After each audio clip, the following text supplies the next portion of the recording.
Hey guys, welcome to another episode of the VTEC Academy. Once again, You're about to get schooled. all right, I'm standing next to possibly my favorite Honda.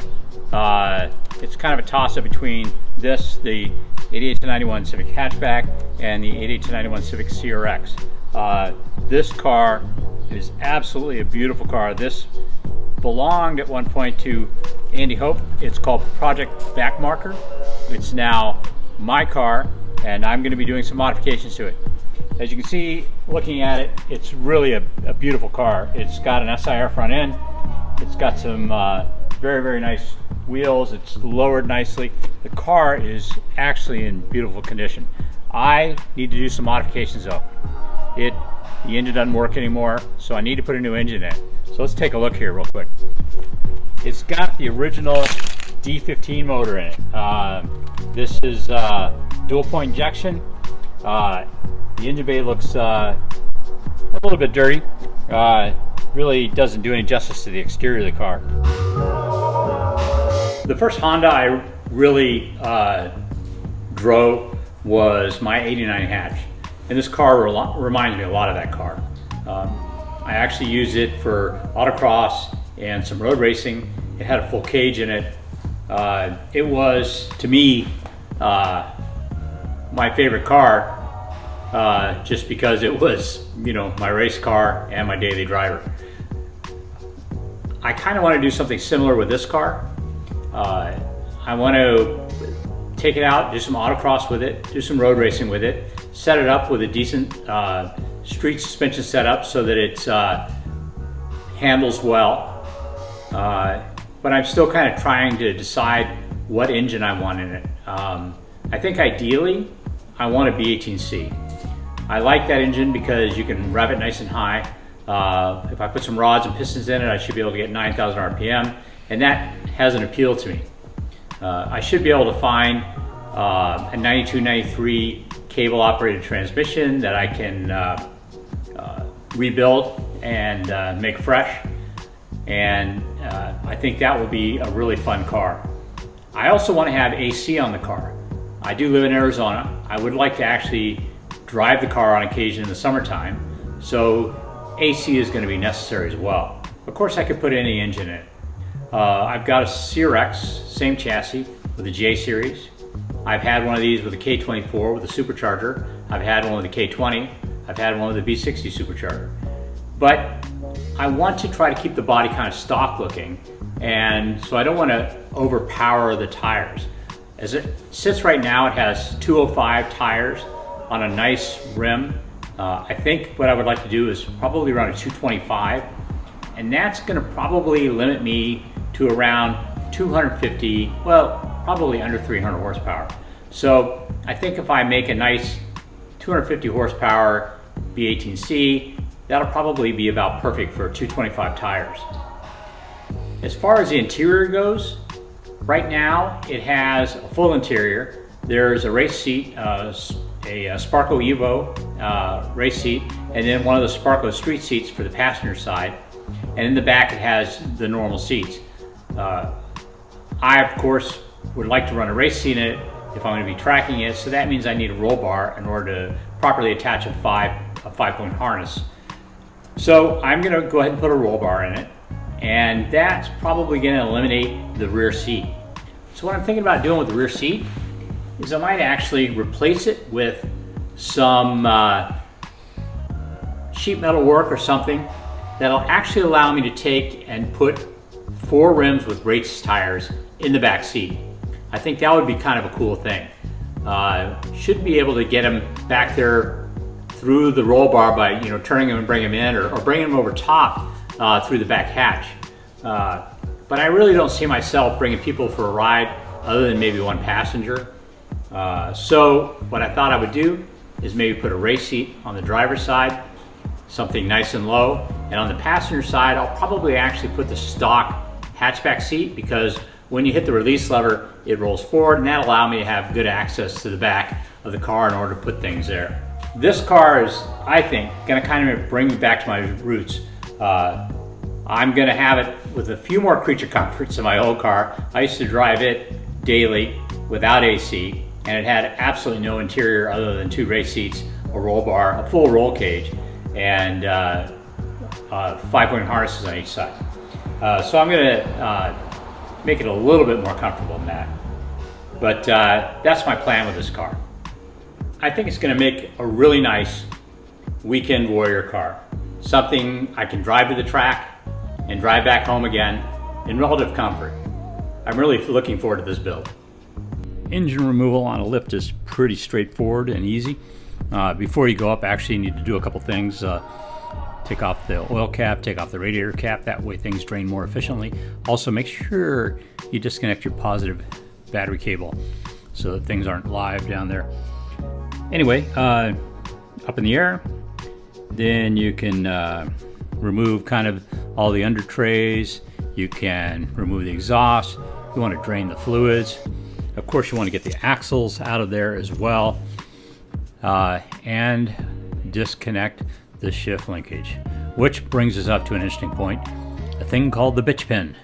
The bitch pin is the little roll pin that actually holds the shift linkage to the transmission. One thing I found that works really well with these cars is the 12mm bolt that you find on the AC compressor. If you take that out, it actually makes a really good roll pin punch, and you can knock the bitch pin out easy as pie. There are a couple of bolts that are accessible from the underside of the car for the left and right mounts. You need to make sure you do those too. I forgot and had to kind of get down on my knees later on. Unfortunately, the rest of the video is missing on this. We didn't actually get to see the money shot of us pulling the motor out, but rest assured it was every bit as gripping and as exciting as the stuff before it was. Well guys, that concludes part 1 of our Project Backmarker. I've got a table full of parts, and now we're going to turn our attention to the engine bay and try to change that color from red to black. Well, the old motor's out. It was toast. We decided to basically send it to the scrap bin. There might be a few good parts on it, possibly the transmission, I'm not sure. Alternator's probably good, distributor's good, but the engine is no more. So I've got a dilemma. What new engine do I want to put in it? One of the engines I have here is this B18C. Supposedly it just needs freshening. I'm not really sure what's wrong with it. I haven't pulled it apart yet, but this is one of the choices. Another choice I have is back here in the back. I have a B16 that was bored over and also stroked with a 1.8 liter crank, so it's actually displacing 1.9 liters. So that B16 is another option. I have a B17 head I can put on that block and probably come up with a good engine and hopefully get around 200 horsepower. Anyway, I have to make a decision on which one of these engines I want to do. Either one of them is going to take me a while to rebuild, so I think short term what I'm going to do is I'm going to put this motor in. I have this motor as well. This is a JDM ZC motor. For those of you who don't know, it's very similar to the D16 A1 that comes in the 88 Integra, at least electronically the same, but it bolts right into an 88 to 91 Civic. This actually has a ZC transmission as well, so it's got the intermediate shaft. Strangely, this intermediate shaft is actually from a 92 up ZC model. Not sure how that happened, but this motor came from a car found in the salvage yard on one of Robert Diaz from Hush Performance, one of his excursions in the salvage yard. He's able to find this. I'm super curious to see what kind of condition this motor's in. I have no idea. He didn't have any idea, so hopefully it's good and we can drive the car around a little bit. With the ZC motor, it is a multi-port injection motor, so that means I'm going to have to do a conversion onto the wiring harness, which is good because I'm going to have to do that plus convert it over to OBD1 when I put one of the B series motors in. But this will be a nice intermediate step just to kind of show you guys how to do that. So if you've got a dual point injection Civic and you want to put an SI motor in it, or even if you can find one of these rare ZCs, or maybe a B18A from an Integra, this will be the wiring conversion that you're going to need to do for your car. But obviously it's going to need some cleanup. But before we can put it in, we're going to need to do something about the engine bay on our Civic. Boy, that red engine bay has absolutely got to go. So first thing to do is we're going to need to pressure wash it. Once we do that, we're going to need to degrease it. Then we will put it up on the lift and prep it for paint.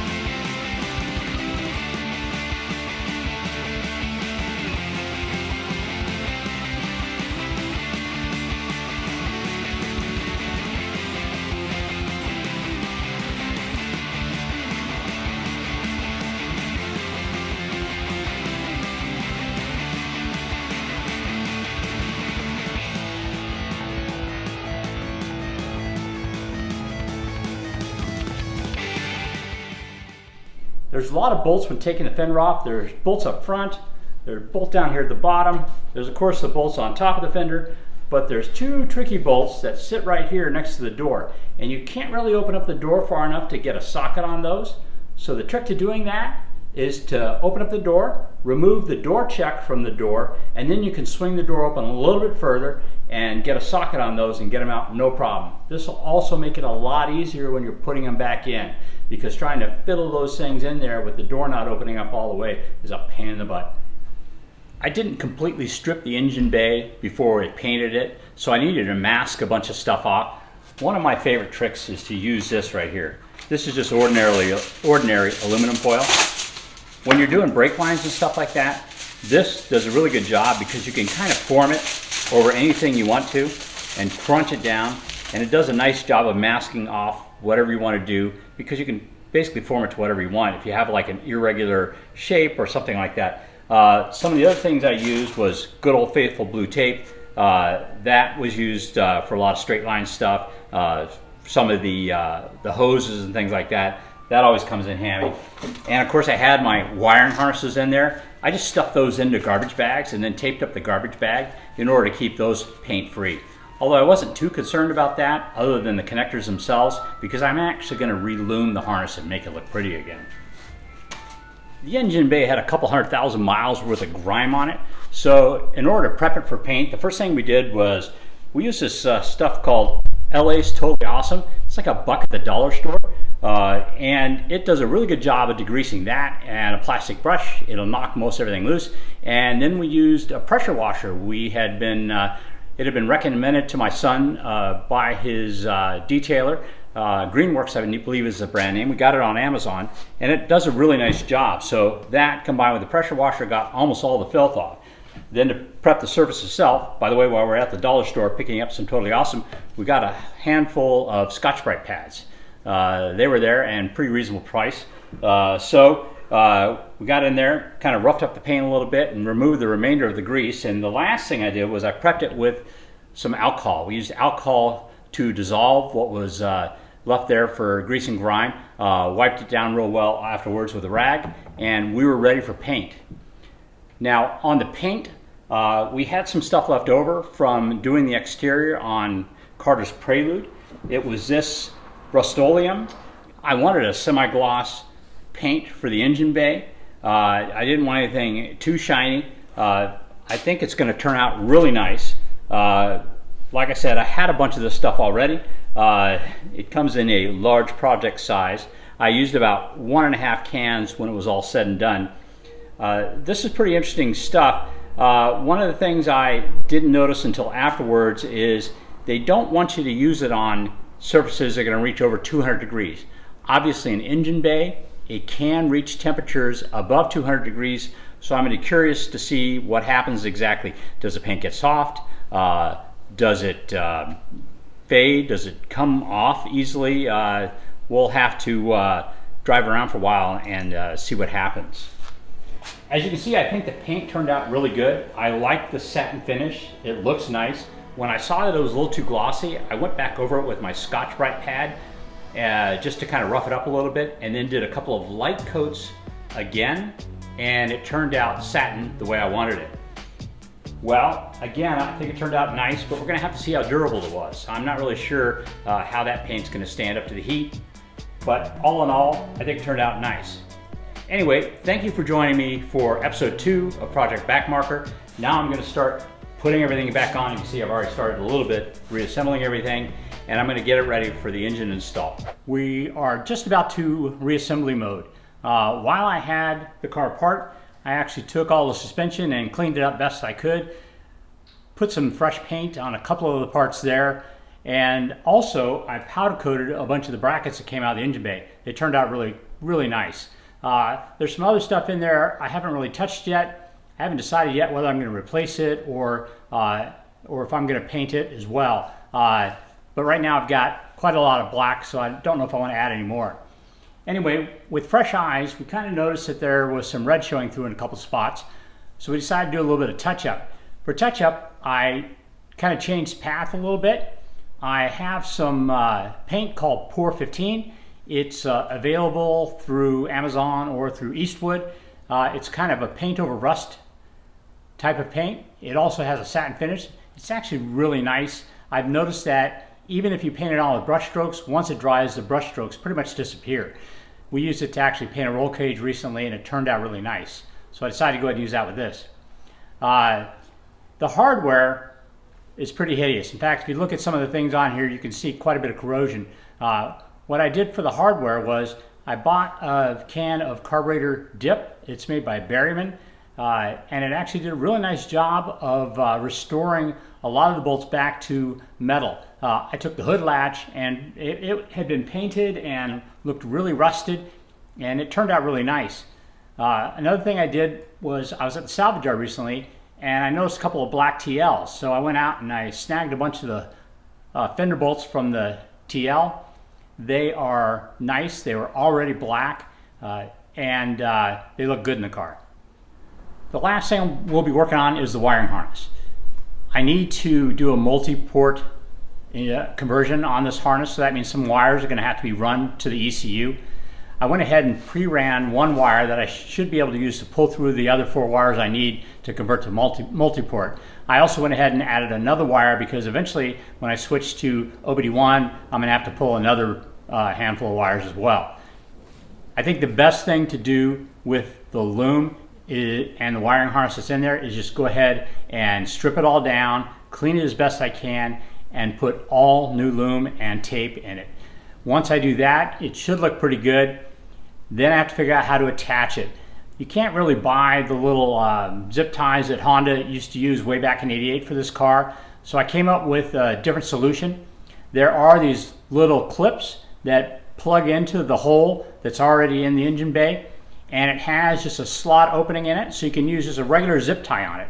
It's really nice so that if I make any changes, I can just cut the zip tie, and I won't have to ruin the entire anchor in order to make a little change. As I rewrap all the wiring, I'm going to try and take care of some of the jankiness going on here. This, interestingly, was wired up for the JDM headlamps. Funny, both sides had this one wire pulled out. I don't know if it's a bright. I'll have to look at the wiring diagram, but I believe it's for the high beams. But it was pulled out, and the regular, low beam headlamp was wired. But I'll tell you, I absolutely hate butt connectors. I think they're the stupidest thing in the world. I mean, it's fine if you're doing a $1 install on a stereo, but for actually doing something permanent with a car, I think running new wire or soldering is the way to go. So I'm going to change these connectors out. These are kind of interesting. These little pigtails are offered by Password JDM when you buy some of the headlamp kits and things like that from them. But like I said, I'm just going to get rid of the butt connectors. So I'll probably just solder these wires in here. The other thing was the side markers. This is the side marker wiring that was in the car. Basically, there were some bullet connectors to connect it to the wiring harness, but this was basically strung along the fender well with a bunch of zip ties, which means anytime you wanted to take loose the engine wiring harness, the engine bay harness, you were going to have to take the fenders off. So I want to make a little sub harness that goes in there so you don't have to do that. and I'll also probably change connectors here.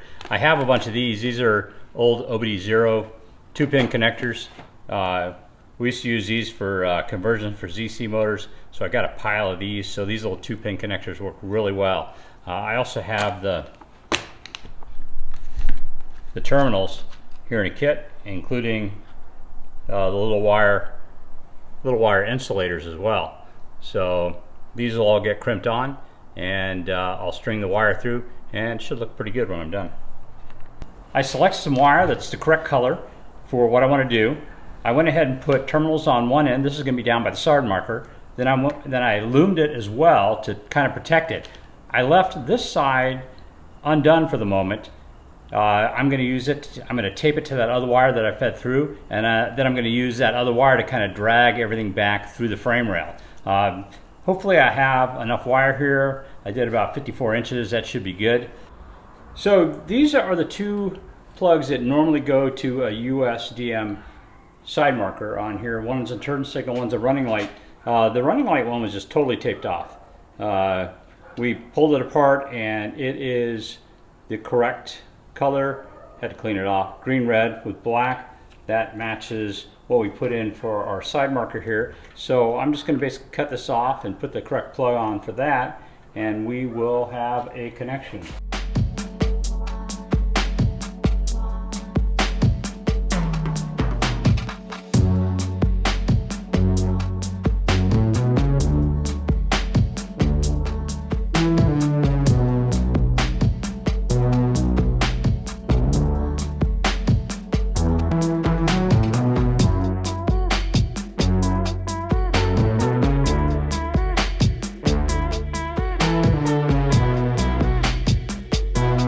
Go ahead and cut these off and solder them. I went and looked at the wiring diagram to tell which one was a low beam and the high beam. They had it correctly connected.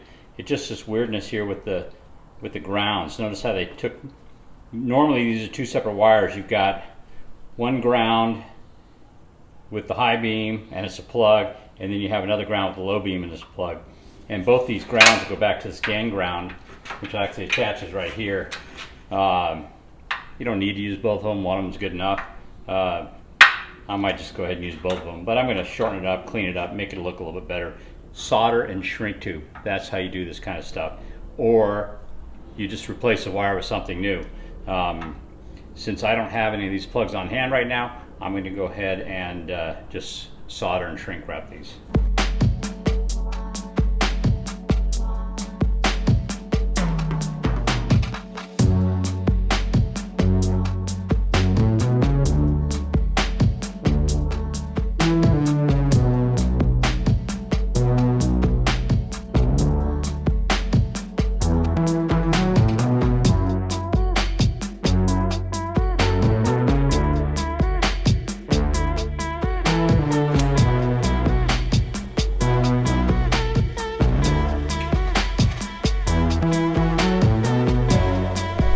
One of the things you want to do after painting the engine bay is actually go back over all the holes, the threaded holes. Some of them are going to be used as grounds, and if there's a fresh coat of paint there, it's probably not going to work very well as ground. So get the right tap, get in there, and just thread through and just kind of clean up the hole. It's not a bad idea to do all the holes actually, because sometimes if there's enough paint there, particularly if it's kind of globbed on, it may cause the bolt to try to go in sideways and strip out the threads.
I think the engine bay turned out really nice.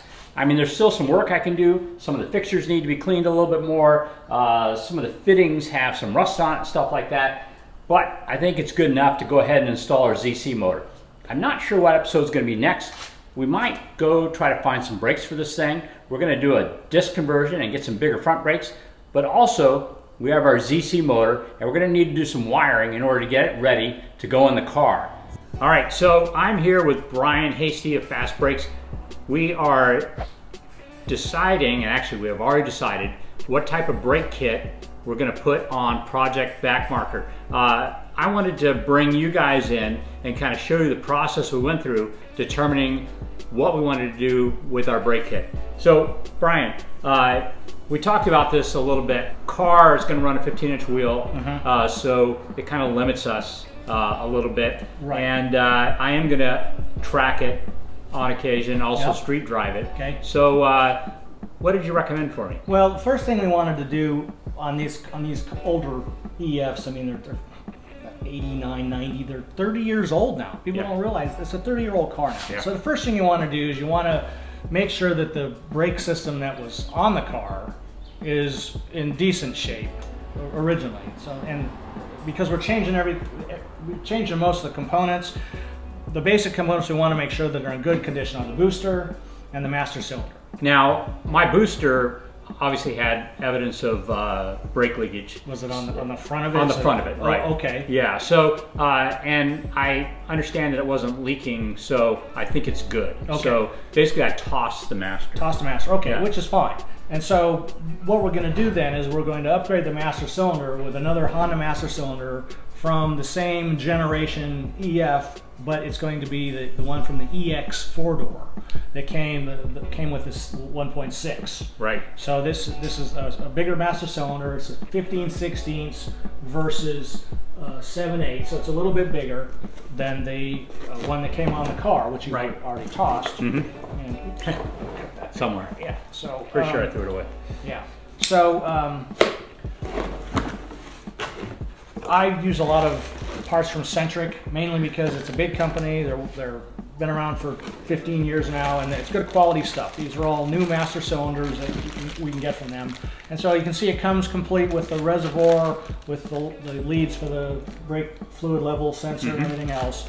And the nice thing about this master cylinder is the brake lines, you can see where they are on here. They're both on the same side, which means that they'll go right into the lines, or the lines will go right into this master cylinder without having to bend them or change the fittings on the end.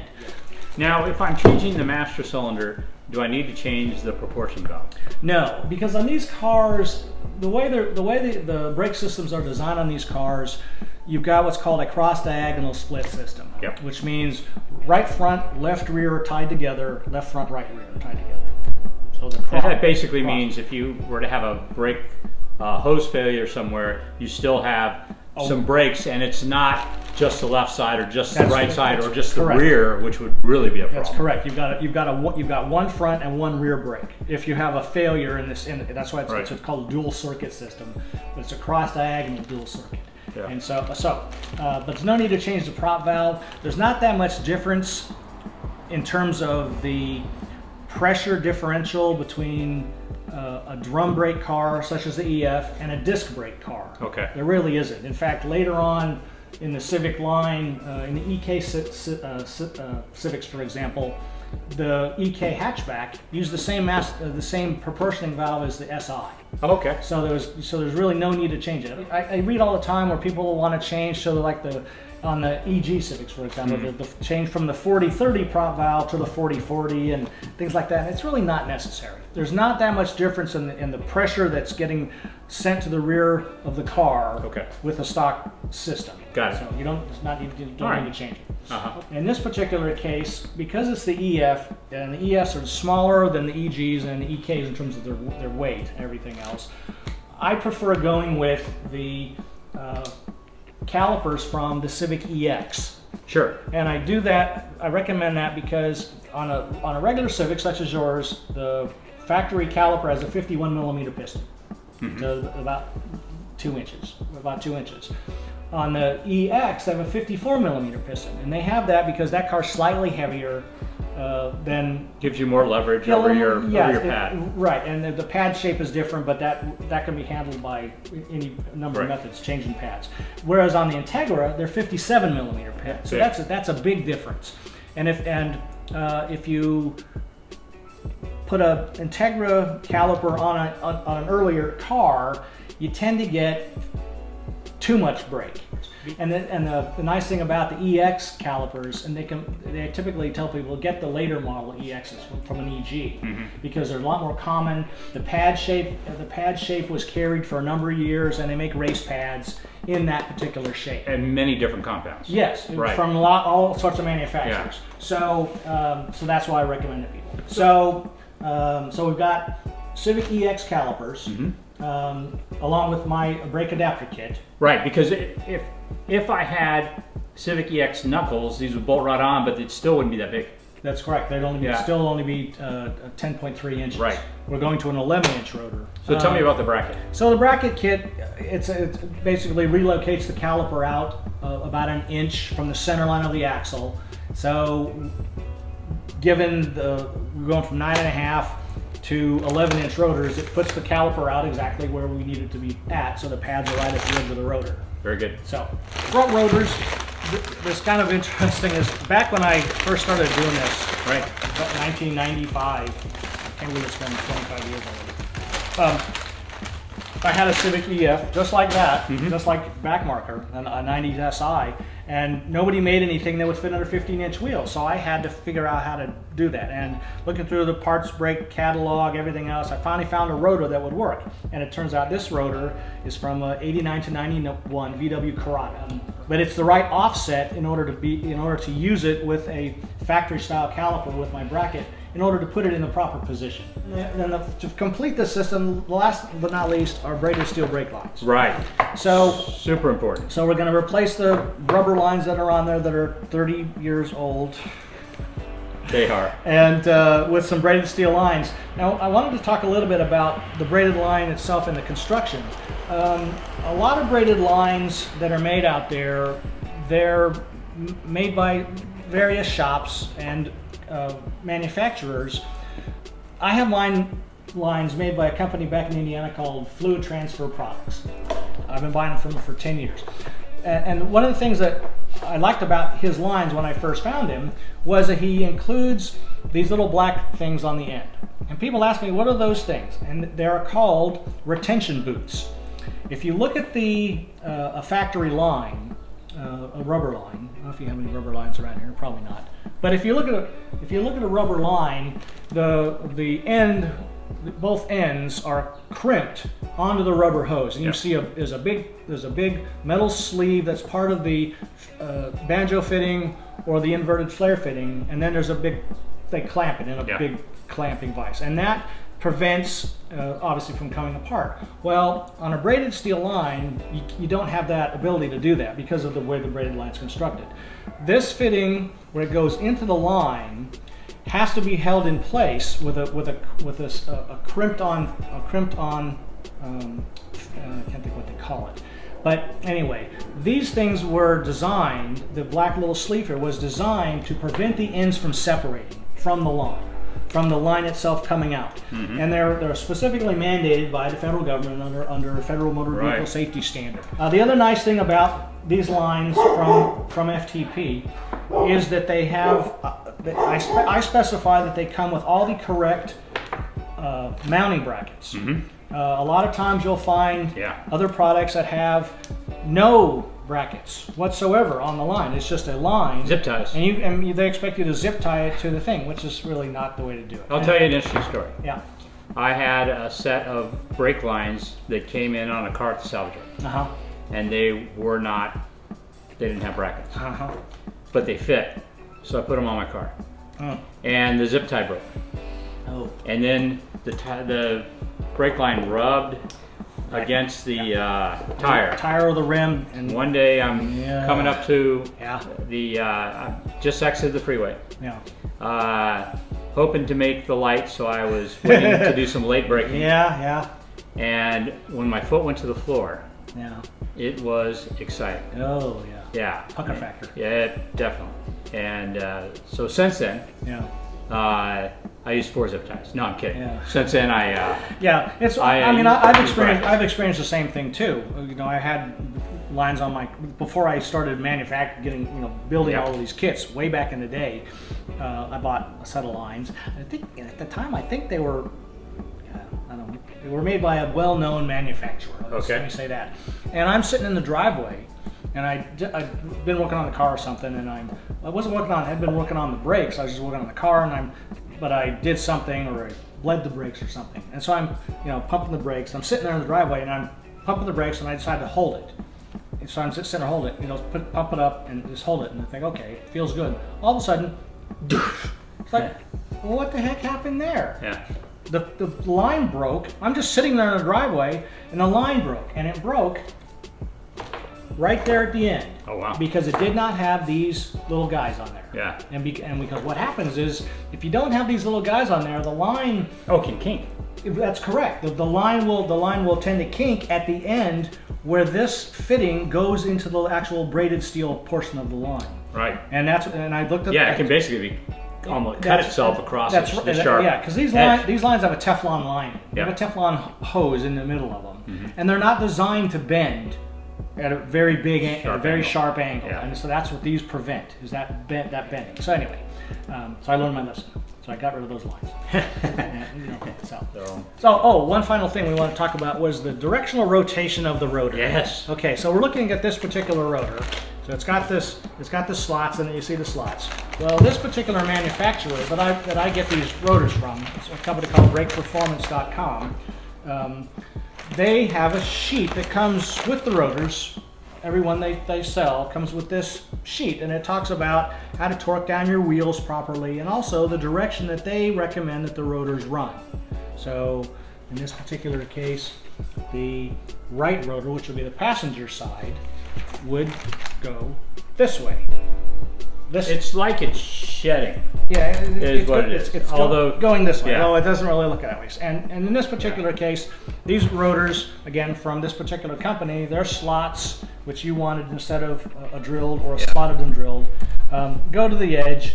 Other ones don't go quite to the edge. They've got maybe a pattern, and it's all really up to the manufacturer as to how they want to do this. The slots we've discussed before, they really don't do much anymore in terms of pad outgassing removal. That doesn't happen anymore. All of these pads that have been made in the last 20 years are made with inorganic materials, which doesn't shed. It doesn't create gases at high temperatures, and so it's not really a concern anymore. The slots more or less just clean the pad.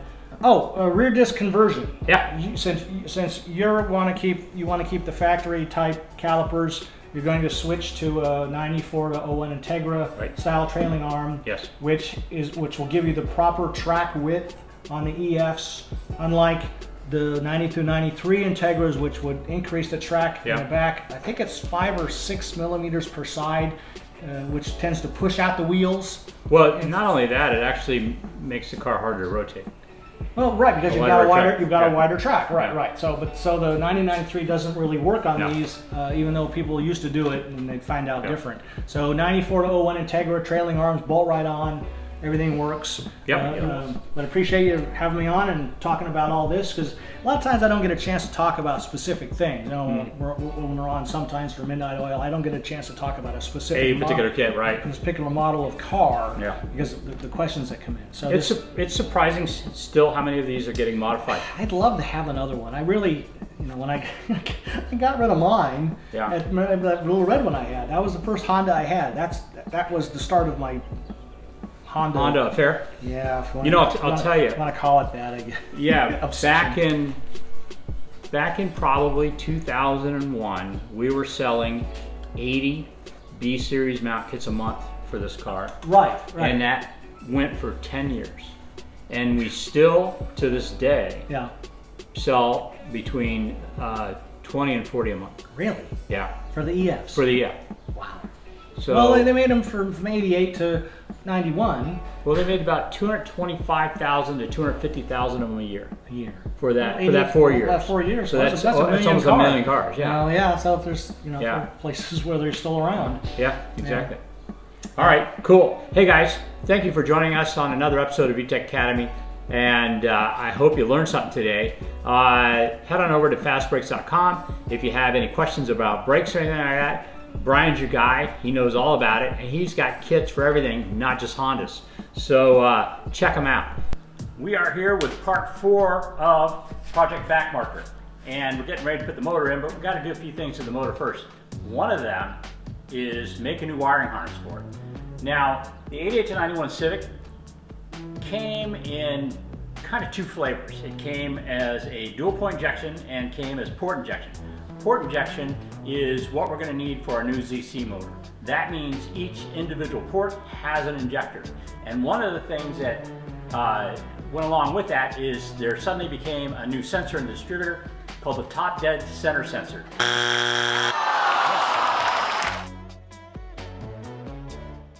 And technically on a ZC motor, that new sensor is on the exhaust cam on the front of the engine, but if you had an SI, it would be actually inside the SI distributor.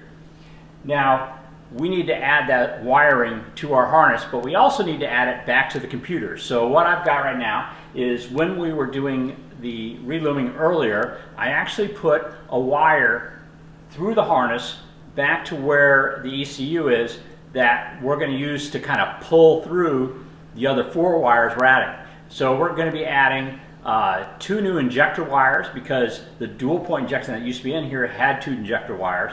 Plus we're going to be adding the TDC sensor, and I'm sorry, that's not TDC sensor, it's technically the #1 cylinder sensor. It uses that to synchronize the injectors actually. We're also going to be adding the wiring for the #1 cylinder sensor. So those 4 wires will get pulled through, and we need to kind of determine what length they are. So what I've done is put a piece of wire in that's actually too long. I'm going to mark it, pull it through, measure how far it is to the computer, and then I'm going to go back to where it's coming out in the engine bay, measure where the plug's going to be, then I'm going to pull the wire back through, and that's going to give me the length of the wires that I need to feed through there. Way back in June 2002, I actually did an article on this very subject for Sport Compact Car. Obviously, you guys aren't going to have that information, so I'm going to go ahead and give you a chart of what we did on the website. So if you want to go to VTECacademy.com, you can get a little sheet that kind of tells you where everything's going to go. Now, the 2 wires that are currently inside the harness for the dual point injection are a red wire and a yellow wire. Those just happen to be the color of wires that go on the 3rd injector and the 4th injector. Unfortunately, they're not in the right place to do that, but we can change that. It's no big deal. I am going to run 2 new wires, and I'm going to keep them the same color. That helps them with troubleshooting if I ever have problems down the road. So I'm going to be adding a brown wire and a light blue wire. Now, on the TDC sensor,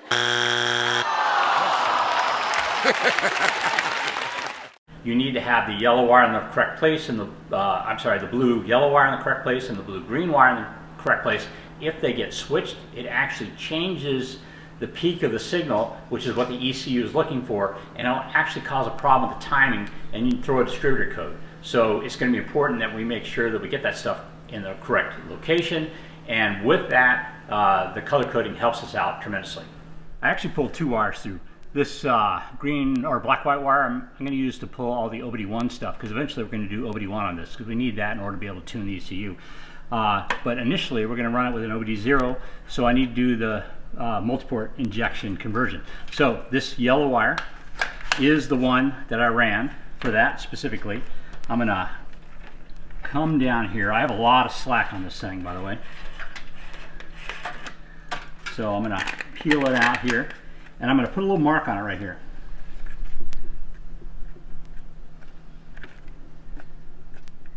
Now, the next thing I'm going to do is I'm going to get inside the car and I'm going to pull this through until it gets to the correct length for the ECU plugs. And once I do that, I'm going to come back out here, take my slack, and measure how far it needs to go to there, and that'll tell me how much wire I need.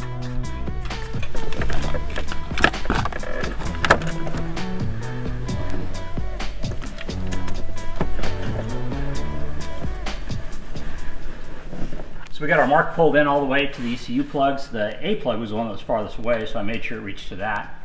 Now I'm going to come up here and go to the same length here.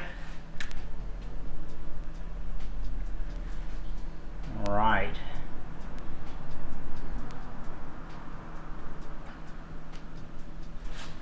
Let's pull it back out and see what our length is.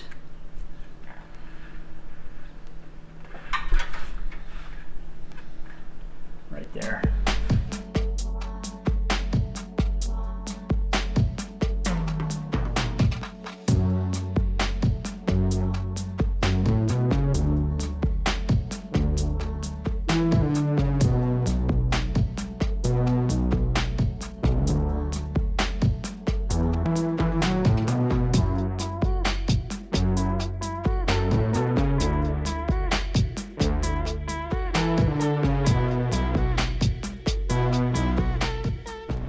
The next step is to go ahead and put the terminals on the end of this. Now, I'm going to be using this bracket right here to attach the new connector, and it has a little slide-on piece that the connector can lock onto.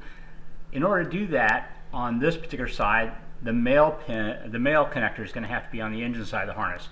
So on the cabin side of the harness, we're going to do female connector. So that means female terminals.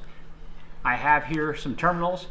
By the way, if you're interested in purchasing these new, there will be a link down in the notes, in the YouTube notes right below this video.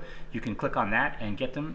These particular ones were bought from cycleterminal.com. They also happen to sell the connectors.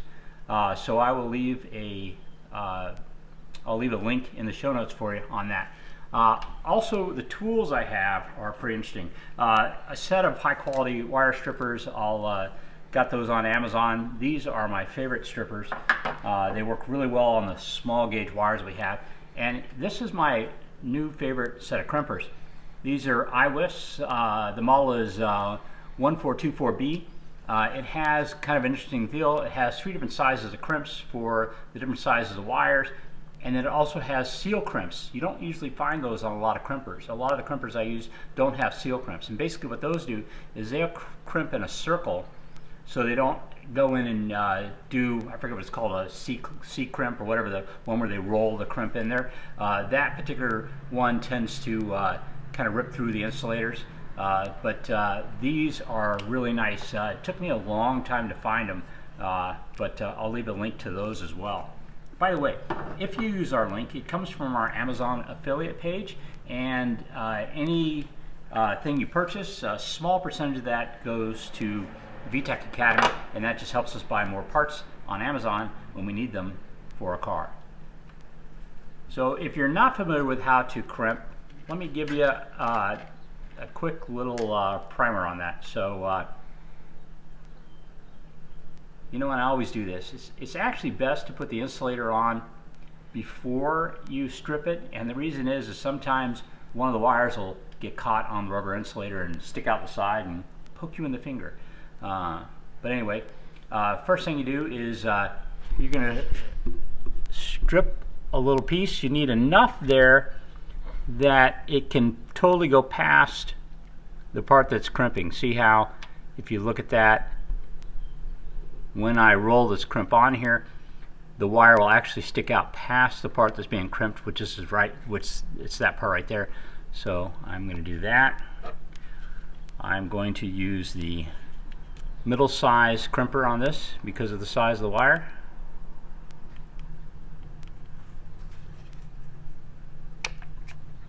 Crimp it down really good. There's a little bit of wire sticking out. I'm going to give it a good hard pull, and I mean hard pull, to make sure it's on there all the way. Then I'm going to pull my insulator back just a smidgen and use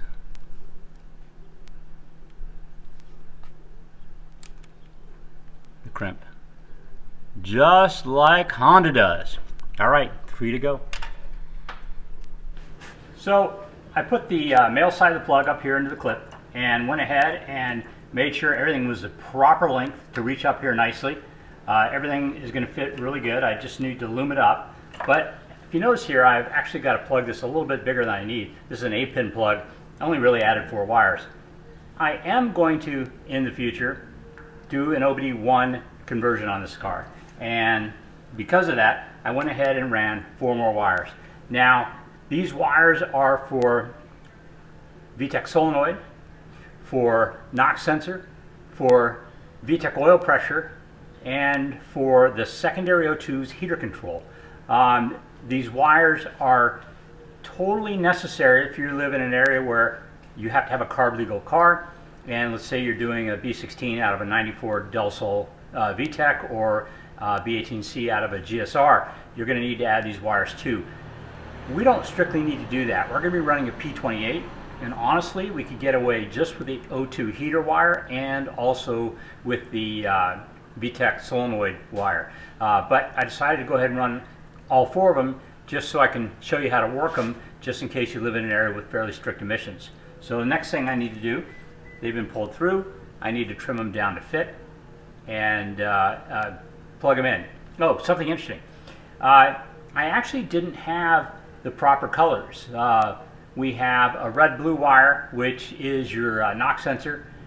We have a blue-black wire, which is the VTEC oil pressure. And we have an orange wire with a black stripe. That's the heater control. And I did actually have the green with the yellow stripe. That's something I use when I do K-swap harnesses. In order to get them properly colored, and again, I like them properly colored, so if you ever have to troubleshoot, I actually stripe them myself. We have a little technique where we use a paint pen. The paint pen does a really nice job of striping the wire, and basically we just run the wire through a groove and use a paint pen on the wire in order to stripe it, and it turns out really nice. So, putting the wires into the individual connectors, a couple things you can do here. There is a available from Honda, the actual terminals. The part numbers are on the bags here that I'm showing you, and the large ones go in the A plug, which is kind of the clear plug, and the small ones go in the B and C plug. Now normally what we would do is we would take the 2 wires from C1 and C2, move them over to B10 and B12, and then take our 2 new wires and put them in C1 and C2.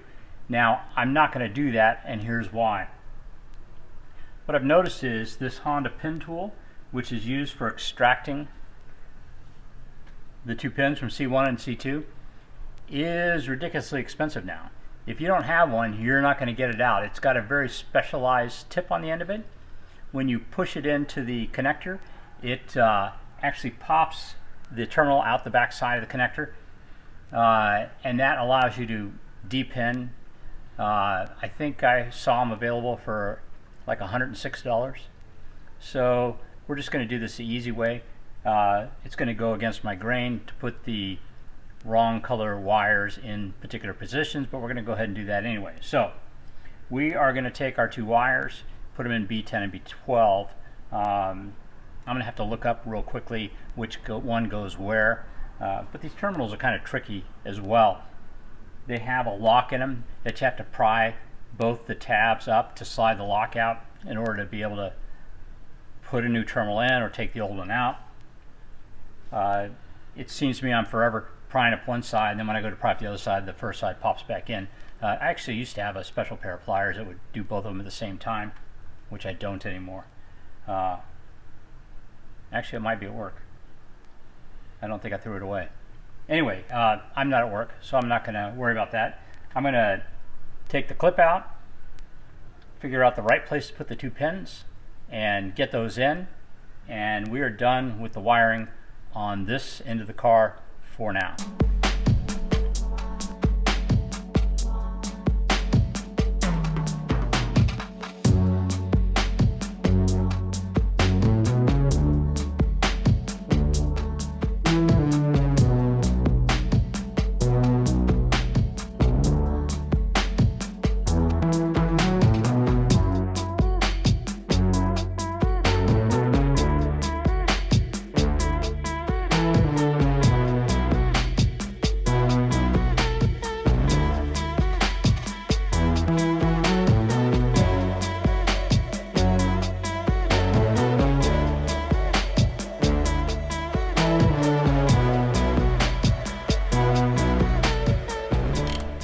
So I have another set of crimpers that I use for doing ECU pins, and this is for non-insulated pins, so it does a double crimp. It does a roll crimp on the front and the rear.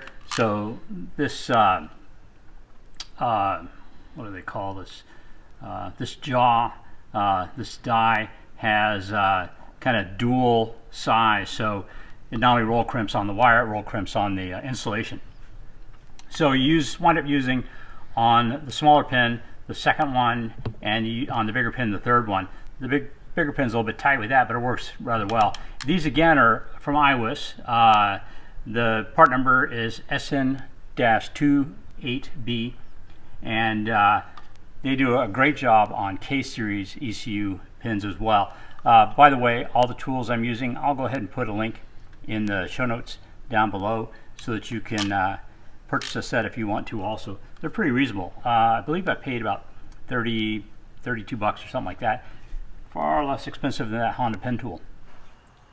The car is now wired for our OBD1 port injection, so we need to wire the harness for the engine. Now, the engine harnesses for the DXs are unique depending upon the year. 88 DX harnesses are by themselves, 89 DX harnesses are by themselves, and then 90, 91 DX harnesses are basically combined but separate from the 88, 89. And not only the DX but also the standard model. That's the one that is, I believe, a DX in Canada, and in the US it's called a base model. It's a 4-speed transmission. So those harnesses are unique pretty much to the year, so we need to make sure that we use the one that came out of the car. I have the 88 Civic harness that came out of the car, so the first thing we need to do with this is we need to completely strip it of all the loom. Two reasons: we want to clean it up, but also we have to pull apart the injectors here. We have the primary and secondary injector here. Those have been converted. The yellow wire is now injector 4, the red wire is now injector 2. Of course, I'm going to have to add another couple of injectors. TPS is in the wrong place. And then, of course, our distributor only has 5 wires. And our new distributor, although the main distributor has 5 wires, there's an additional 2 wires that come here forward to the top dead center sensor.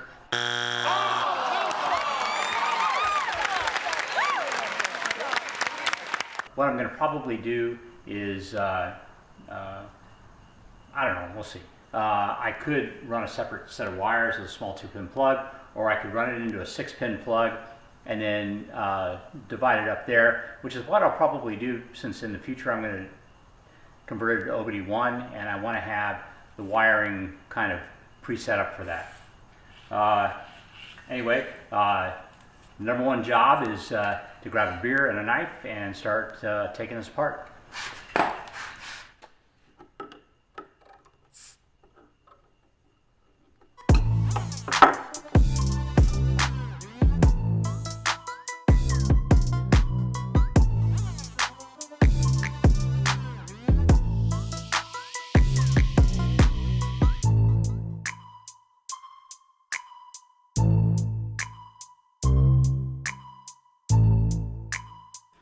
Okay, the wire harness is stripped down about as far as I need it to be stripped down. Notice there's a lot of oil and gunk in this thing. This car had numerous oil leaks, and the harness shows the wear and tear from it. Also, some of the gray tape was super baked on. I'm not sure why Honda used that stuff. It didn't seem to last or be as supple as the black tape was. Who knows, maybe it had some other quality like heat resistance or something. Anyway, my beer is about half gone and it's getting late, so I'm going to go ahead and call it a night. Tomorrow we're going to have to clean this harness up as good as we can, and then we're going to start fitting it on our motor, getting everything going in the direction it needs to be, start connecting the stuff that needs to be connected, and then we'll start taping it back up again.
the harness is stripped and cleaned, the next step, of course, is to install it on the engine. I need to check a bunch of lengths and things like that. Everything is connected with exception of this right here, which is the tandem control solenoid valve, not used on this particular engine, and also the primary and secondary injector wiring, which we're going to turn into injectors 2 and 4. I've got it all routed where I want to have it, and some of the stuff is too short, some of the stuff too long, so I'm going to wind up probably lengthening this wire, and most of the stuff that's too long, I'll just probably double it back on itself and then tape it all down in the harness rather than taking the time to shorten it and crimp on new terminals. I just think that's probably kind of a waste of time. The sizing of the harness, you need to kind of decide where you're going to route stuff, but this is actually the easy part. The next part's the fun part, adding in the wires.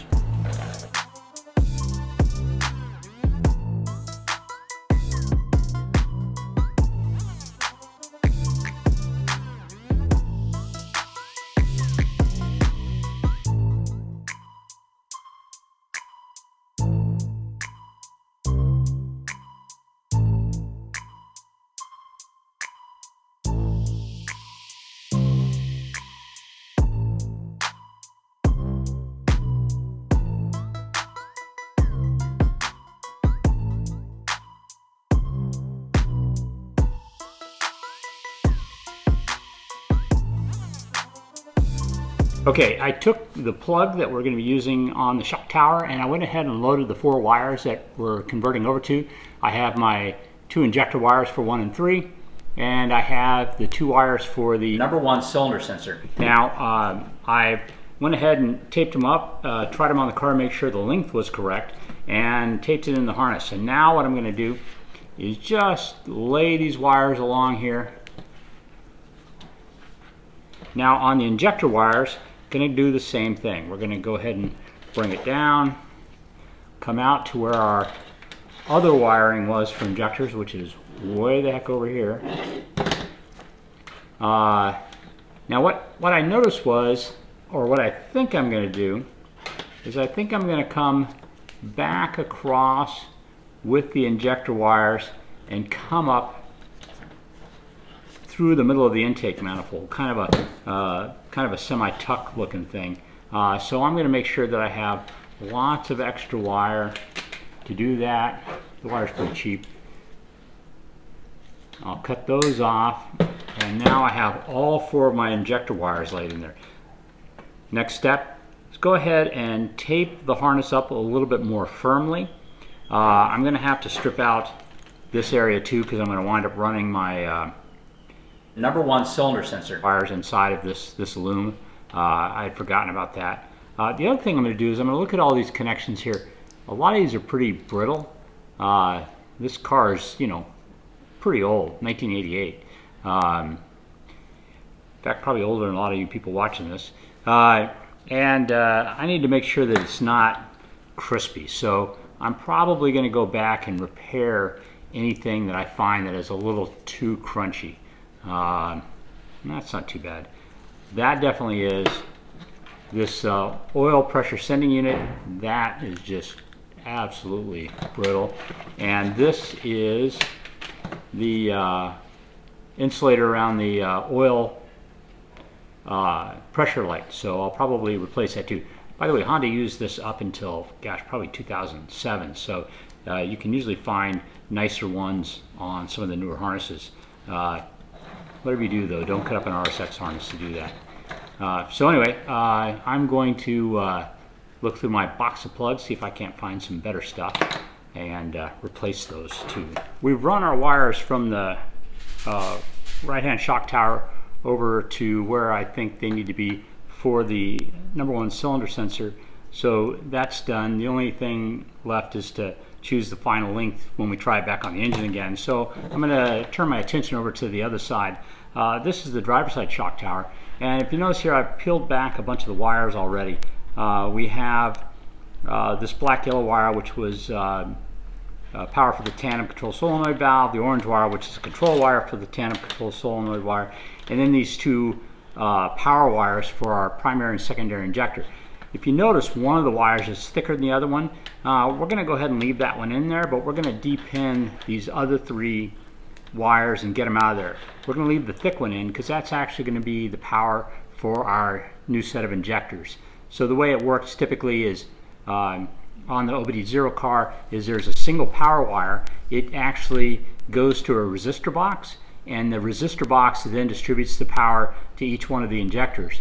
The resistor box is there because of the type of injectors that are being used. They need to have a resistor, otherwise too much current would flow through the computer and it would cause the computer to short out. So depending on what injectors you're running, you may want the injector resistor box in there, but regardless, just one wire powers all the injectors.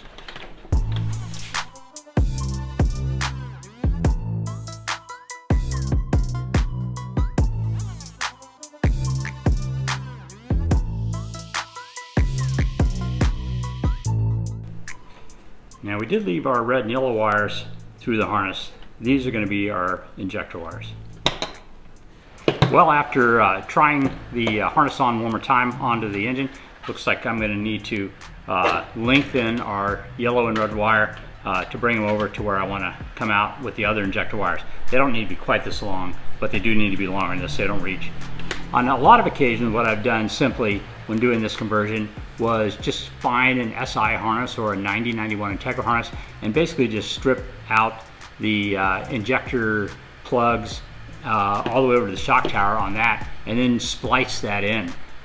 You do have to run the 2 injectors back over to the other side because that's the way we came in, but I have on numerous occasions just basically chopped that part of the harness out and modified it in order to work on the car.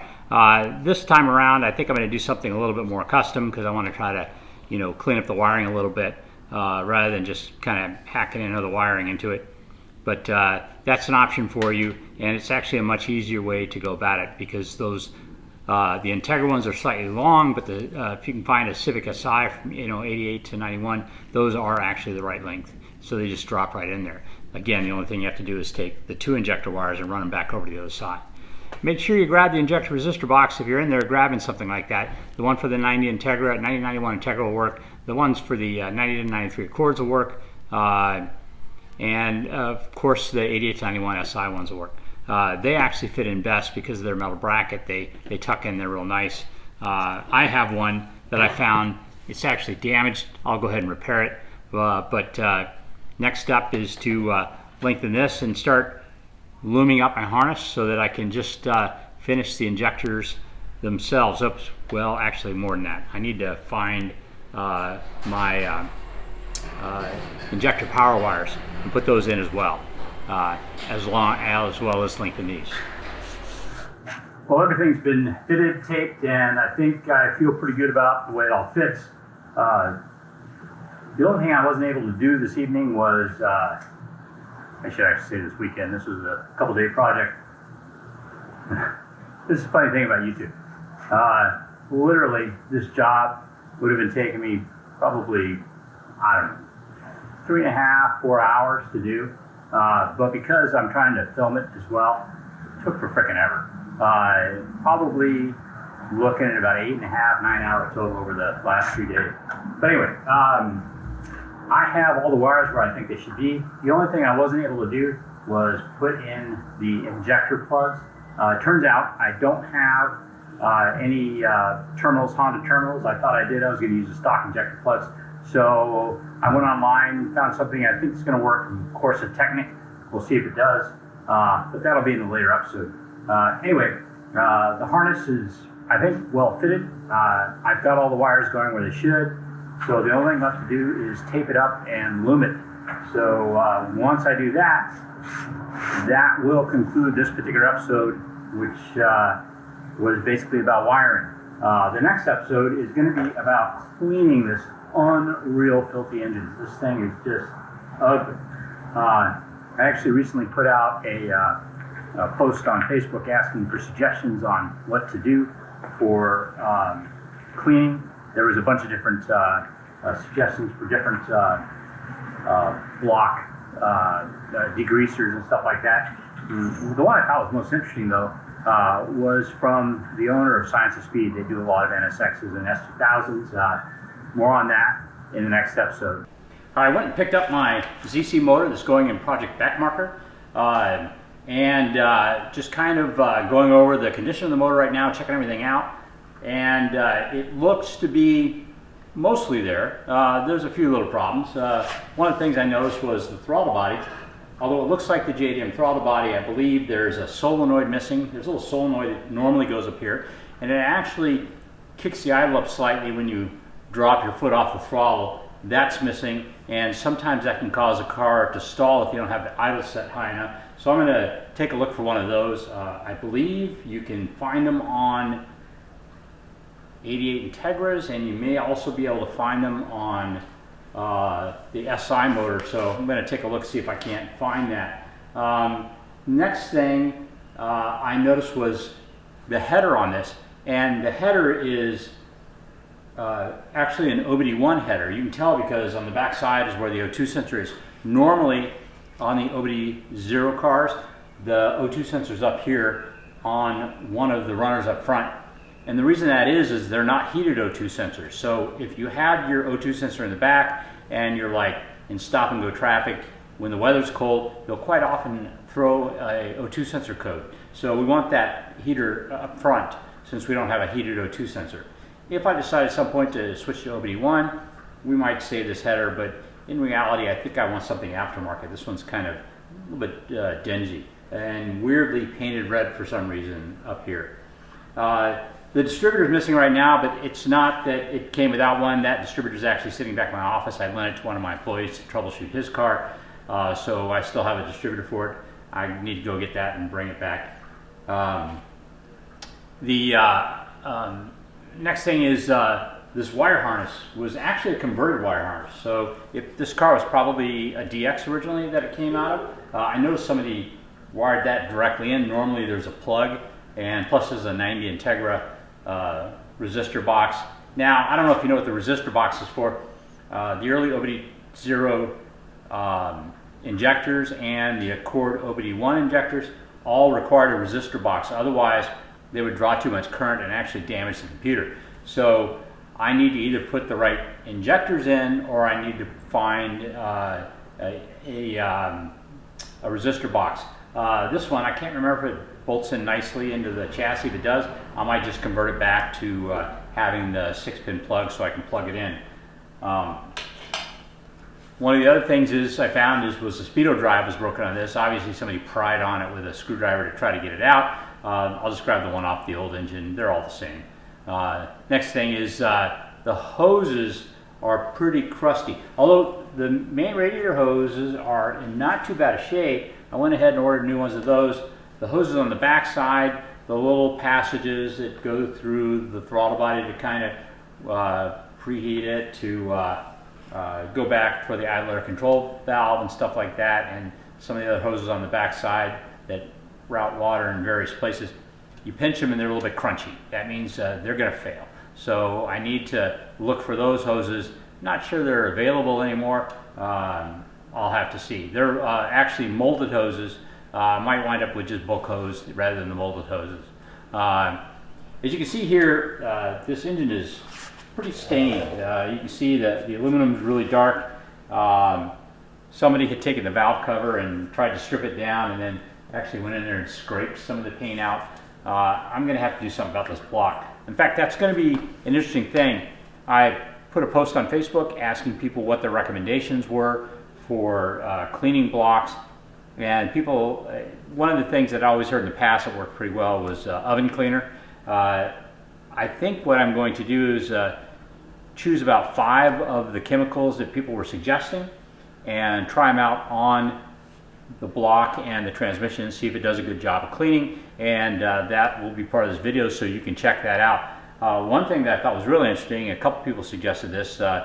One of them, the owner of Science of Speed, he suggested using aluminum brightener. Aluminum brightener is used a lot of times in the boating industry. So you've got a big pontoon boat and the water kind of oxidizes the paint a little bit from driving through the, the oils and the gas that are typically in the water in a marina. apparently the aluminum brightener does a really good job of returning the aluminum back to its original form. Some of the aluminum brighteners actually contain kind of a diluted muriatic acid. I'm going to probably look at a couple different brands and see if there's one that's a little bit less caustic for use, and see how that does on this block as well. Now, the valve cover though, I'm obviously going to have to repaint it. I'm not sure I want to paint it black though, because that's going to kind of disappear in my engine bay. As you know, we painted it satin black. I mean, obviously, if the block is all bright and everything, it might look kind of good, particularly if I have maybe a stainless or a ceramic header on it. It might pop a little bit, but I haven't decided for sure what color I want to paint that. I was thinking at one point of actually painting it with like the polished, I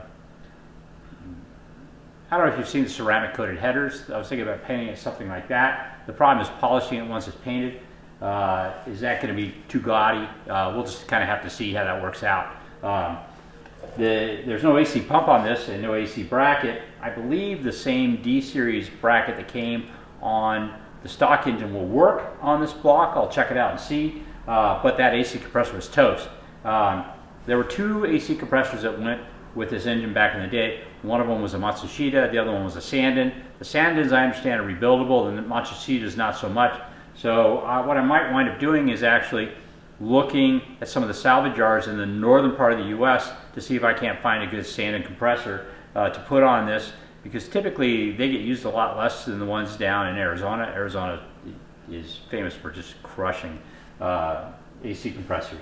And they're not really available aftermarket anymore, I don't believe, but I'll check into that as well. But I don't want to go pay, you know, $250, $300 for an AC compressor. I didn't even pay that much for this engine, so that would be kind of ridiculous.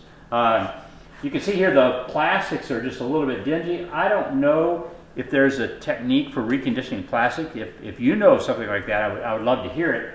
I'll try to figure something out to maybe you know, at least clean it up well, and but you know, kind of restoring the shine and stuff. I'm not so sure how to do that, but again, if you have a suggestion, please put it down in the comments below. I would love to hear what you have to say. These plastics probably haven't been available new for a decade or more, so I think I'm going to wind up having to work with what I have here.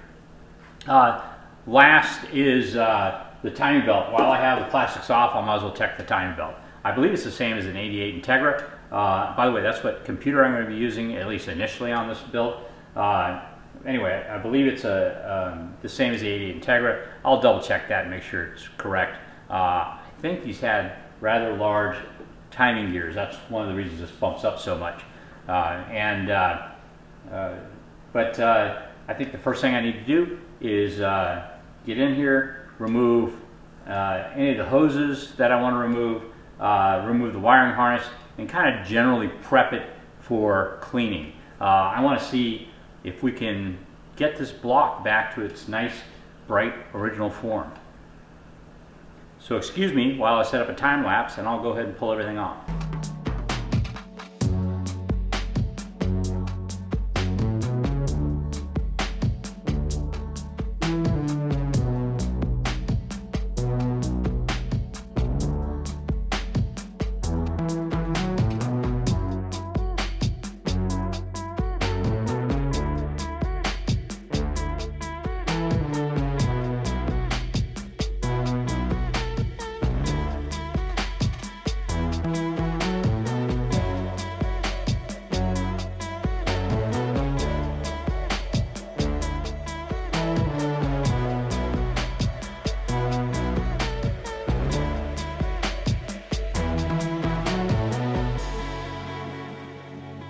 The next part of the video is about cleaning up the motor, and you can see it's kind of in a disassembled state here. As I was cleaning it up, I found what I would consider some problems that bring into doubt the quality of the motor I've got here. So let me just kind of show you real quickly. You can see here that the some of the water passages are really corroded and clogged up, and good example is this one right here. This is this little port right here goes onto the back of the block and gives the idle air control valve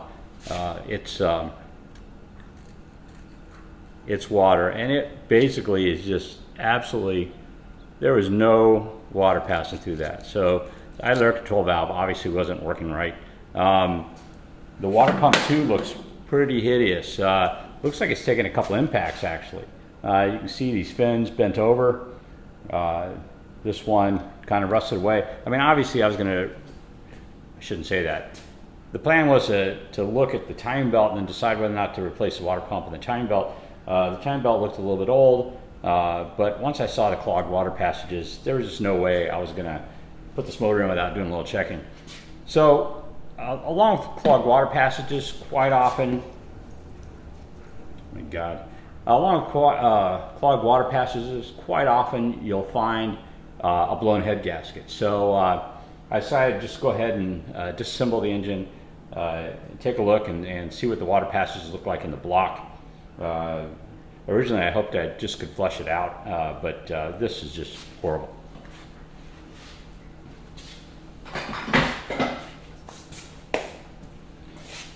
So it's been a long time since I had to disassemble an engine. So we'll probably just put this on time lapse and let it run through. If I find out anything specific, we can go back and narrate that over the time lapse. But time to pull it apart.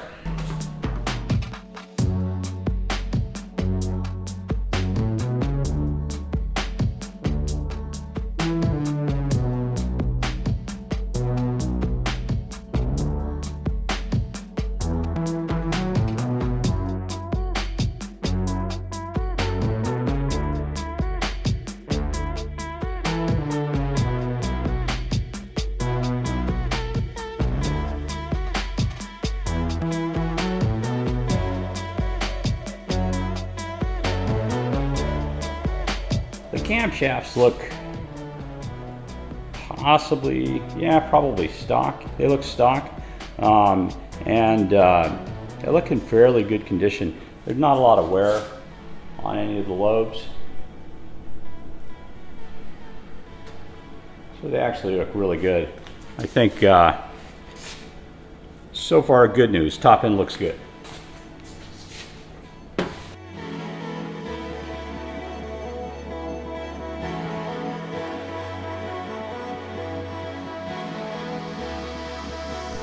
The head also looks really good. There's not a lot of oil staining in the top. The journals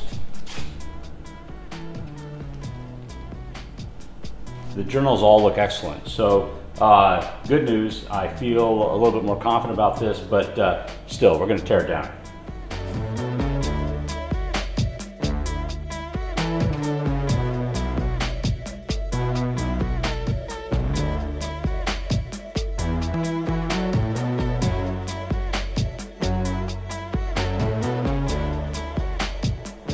Okay, so the head bolts don't look great. There's some rust on several of the bolts here, and I'm guessing that maybe this car might have sat for a while with a bad engine before it was finally junked. It'd be interesting. One of the things I had kind of a good feeling about when I bought the engine was the fact that the transmission had been recently rebuilt. You could tell by the sealant they used on the transmission, so I was kind of hopeful that it had been better maintained, and obviously the person was kind of trying to maintain it. They were spending money on it, but this doesn't look so good. We'll need new head bolts.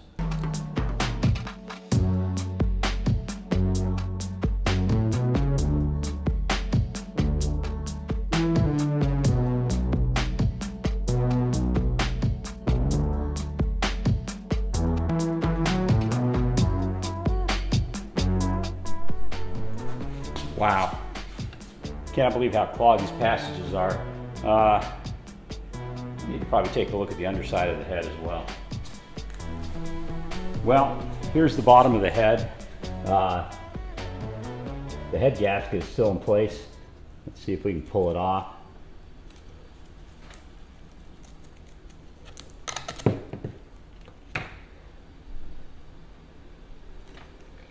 Pretty corroded through right here. I probably should have marked which bolts had water on them so I could tell a little bit better. But I don't really see any evidence of a blown head gasket on top of the thing. But regardless, we're going to clean up the block and refresh it so that it's a little bit better for what we want to do. Let's go back. So let's take a look down inside the cylinder walls. As you can see down in here, there's just all sorts of garbage down inside. So clearly this thing wasn't cooling efficiently. A mere flush probably wasn't going to do anything for me. I hate these fiber head gaskets because you wind up having to kind of scrape the top in order to get it down, but I'm just going to send this off and have it refurbed a little bit. Normal soot buildup on top, probably ran with a check engine light for a while. Pistons look a little bit sooty, but it could also just be age. But well, we're going to have to finish tearing this down the rest of the way. I think I'm going to go get some sort of a drip pan for my setup here so that I'm not just spewing oil everywhere. Okay, we're back in the shop for another day. We're going to go ahead and break down the engine the rest of the way. It's about 114 outside right now, so here in the shop it's about 100 degrees with the swamp coolers blasting away. Hopefully they're not interrupting the sound too much. Anyway, we're going to take this thing apart and see what it all looks like.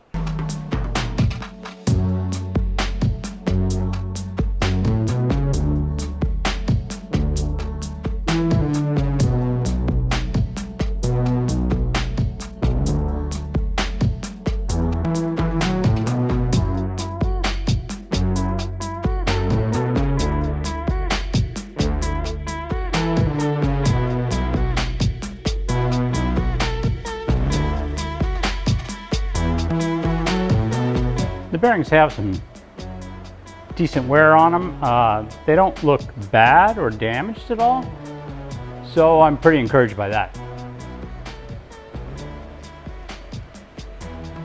Definitely the coating's worn off though. We'll need new crank bearings.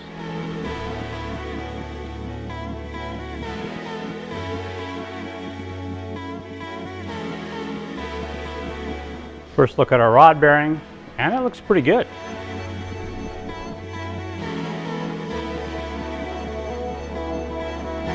Top side, not so good. I think we had a little knocking going on.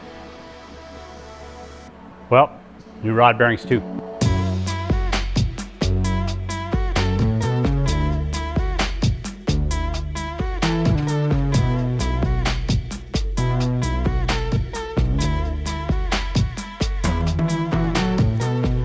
Number one cylinder is exhibiting a little bit less wear than the 2 and 3, but wear nevertheless.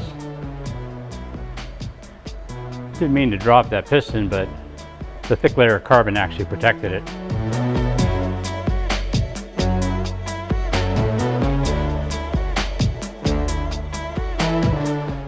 Number 4 looks very similar to 2 and 3. Lovely.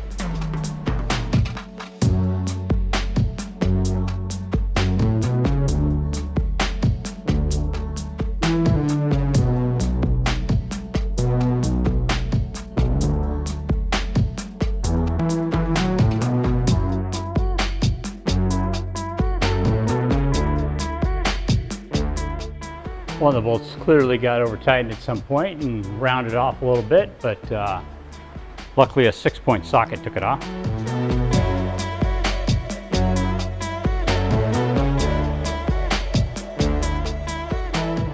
All in all, I gotta say, it's in relatively good shape. What I need to do now is actually measure the cylinder bores to make sure they're still round and they're within the tolerances of the rings. But I'm probably gonna wind up re-ringing this thing at a minimum, possibly even overboring it. The bearings looked worn with a little bit of wear it looks like from a little pre-detonation, but they weren't beat up too badly, so I think everything's fine. The crank looks like it's in excellent shape. Basically, the cylinder bore is what I'm worried about, and how flat the head is. I'm guessing it's been overheated once or twice, but this thing is filthy. Check out all the stuff that fell out of it when we flipped it over. Stuff just came tumbling out of the top of the thing. Obviously, I'm going to have to do a really good cleanup job on the block. There's just a few more things I need to remove from it. Then I'm going to take it down to work, put a mic on it, check out the cylinder bores, and order up some bearings and some rings, and hopefully that's all I need.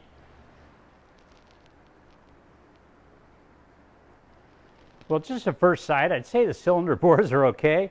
Quite often when they're really bad, there'll be a little bit of a ridge coming up from where the rings have traveled up to a certain point before going back down again. I don't really feel any ridge at all in there.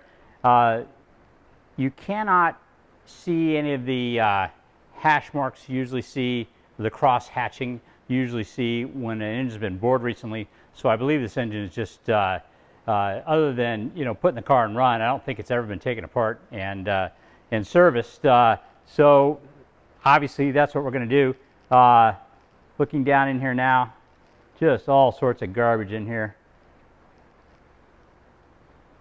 Hopefully when we hot tank this thing, it'll take all that stuff off. But like I said, I just got a few things to pull off this, then I'm going to bring it down to work and do some measuring and see what else needs to be done. Hopefully we can get away with a fresh set of rings and a fresh set of bearings, and we'll be ready to put this thing in the car. Did you say we're both going to step away so you can see what it is? Yeah. Or not. No, you have to. All right, guys, we are here with Project Backmarker. It's been sitting for a long time, and I've been going back and forth with what engine to do. I pulled apart a ZC. I was thinking about putting that in. The ZC was pretty ragged. We'll probably use it for something else. It needs a lot of work, though, in order for it to work properly. But I have finally chosen a motor, and the motor I'm going to use is a B18C1 GSR motor. But that's out getting rebuilt right now. So I've got another motor we're going to use right now. That's this one right here. This is a B17 A1. This is from a 92-93 Acura GSR, and we are going to put this motor in this car. So which chassis do we have? We have an 88-91 Honda Civic, same as a CRX, and we're basically going to be installing a B18C1 into this car. Now for the transmission, we also decided to go with the GSR transmission. The reason is it's a cable operated transmission. So basically we can use our normal clutch cable to operate this clutch, and everything should work just fine. So today we're here to set the motor in the car, make sure everything looks good, hooks up right, and then we're going to start working on getting it running. Anyway, guys, thanks for joining us on another episode of VTEC Academy. Let's get started. Okay, so engine prep was done some time ago. There's other videos showing what we did, but basically we got inside and took the old motor out. It was just a D15 with throttle injection. We then went ahead and built a wiring harness, and the wiring harness we built was originally for the ZC, but I decided to put VTEC plugs on it just in case we put a VTEC motor on, which was prescient, and because that's what we decided to do. We're putting a VTEC motor in. So if you want to go back to the earlier videos, you can see what we did to make the harness and everything, and what modifications we made to the engine harness inside the car. We also painted it a satin black. Originally this car was red, and the red just wasn't working for the engine bay. Unfortunately, after painting the whole thing and changing my mind and deciding to put a VTEC motor in, we're going to have to make one more modification to the engine bay. What's going to wind up happening is with the B-Series transmission is the alternator is actually going to interfere with this part of the frame rail right here. If you look at the cars, how they come in Japan, there's a curve outward right here to make room for the alternator. We don't have that, so we're going to have to put a dent right there. But first thing we need to do is install the motor, see where it's going to interfere, mark it, and then put a ginormous dent in there and then repaint it.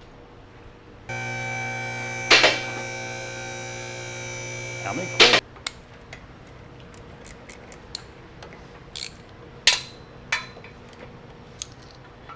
cool. Jeez.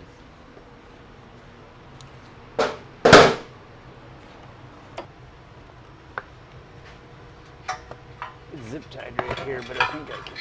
There you it. Oh man, I tore that puppy up. Oh. I'll order a new one. I think. There's shims under there, and the shims were holding it.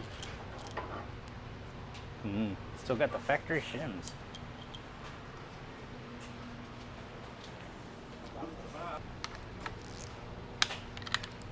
Okay, so the mount kit we're using is a Hasports EFB1 mount kit.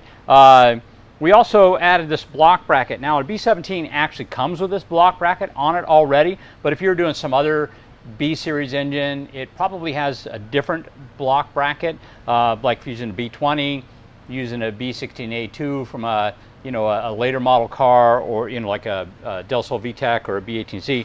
You're going to want to get the proper block bracket, and the block bracket is from a 90 to 93 Integra. So we have the billet one on the car here. We have this engine in actually a CRX race car we're running, but this will be our driver's side mount, our passenger side mount, and our rear mount. So we're going to, oh, and one other thing, the rear transmission bracket. We also have a Hasport rear transmission bracket. This basically is a copy of the one for the DA Integra. So that also is going to be necessary for this engine swap, is either the Hasport one or the DA Integra one. Anyway, got all the everything we need to put it in, so let's go ahead and do that. Oh, you know what I want to do is I want to loosen the alternator and push it all the way in so that it doesn't hit, because it's when it's adjusted that it usually makes contact. As we do the swaps, we're going to go ahead and leave everything just finger tight so we can get a little adjustment out of them.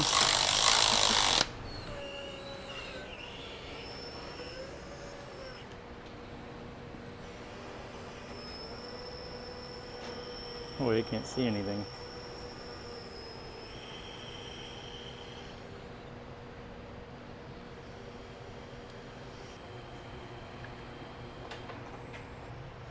Keep going. And stop. Now, Need to go up or down? yeah, up or down.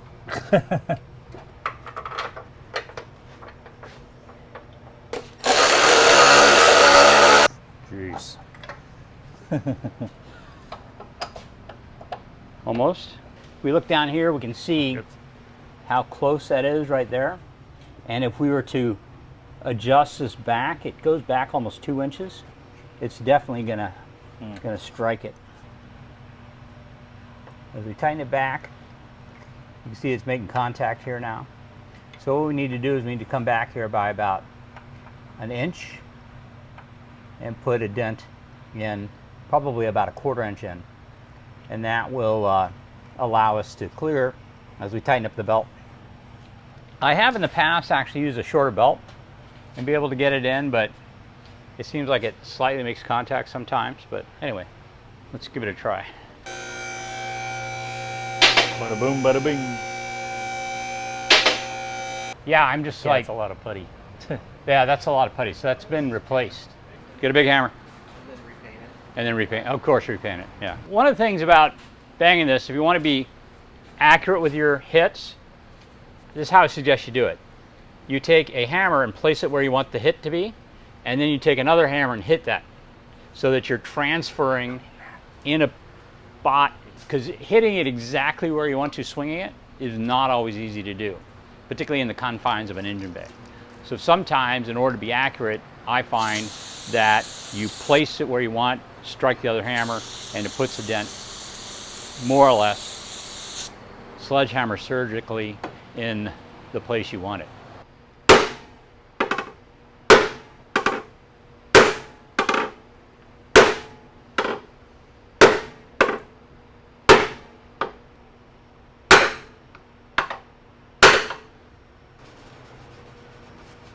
I think it's enough. So we're going to try the motor in again, see if it's enough. If it is, take the motor out, paint it, put it back in. I think.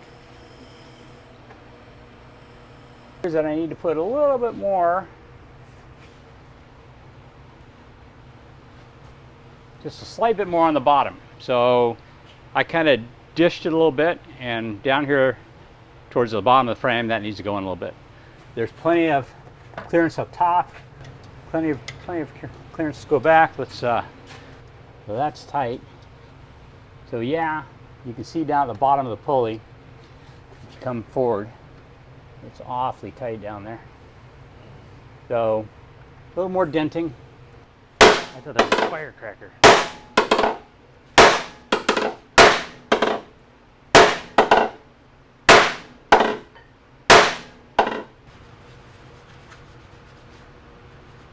I actually feel confident enough to paint it rather than try it in again. So you know what that's called, right? Famous last words.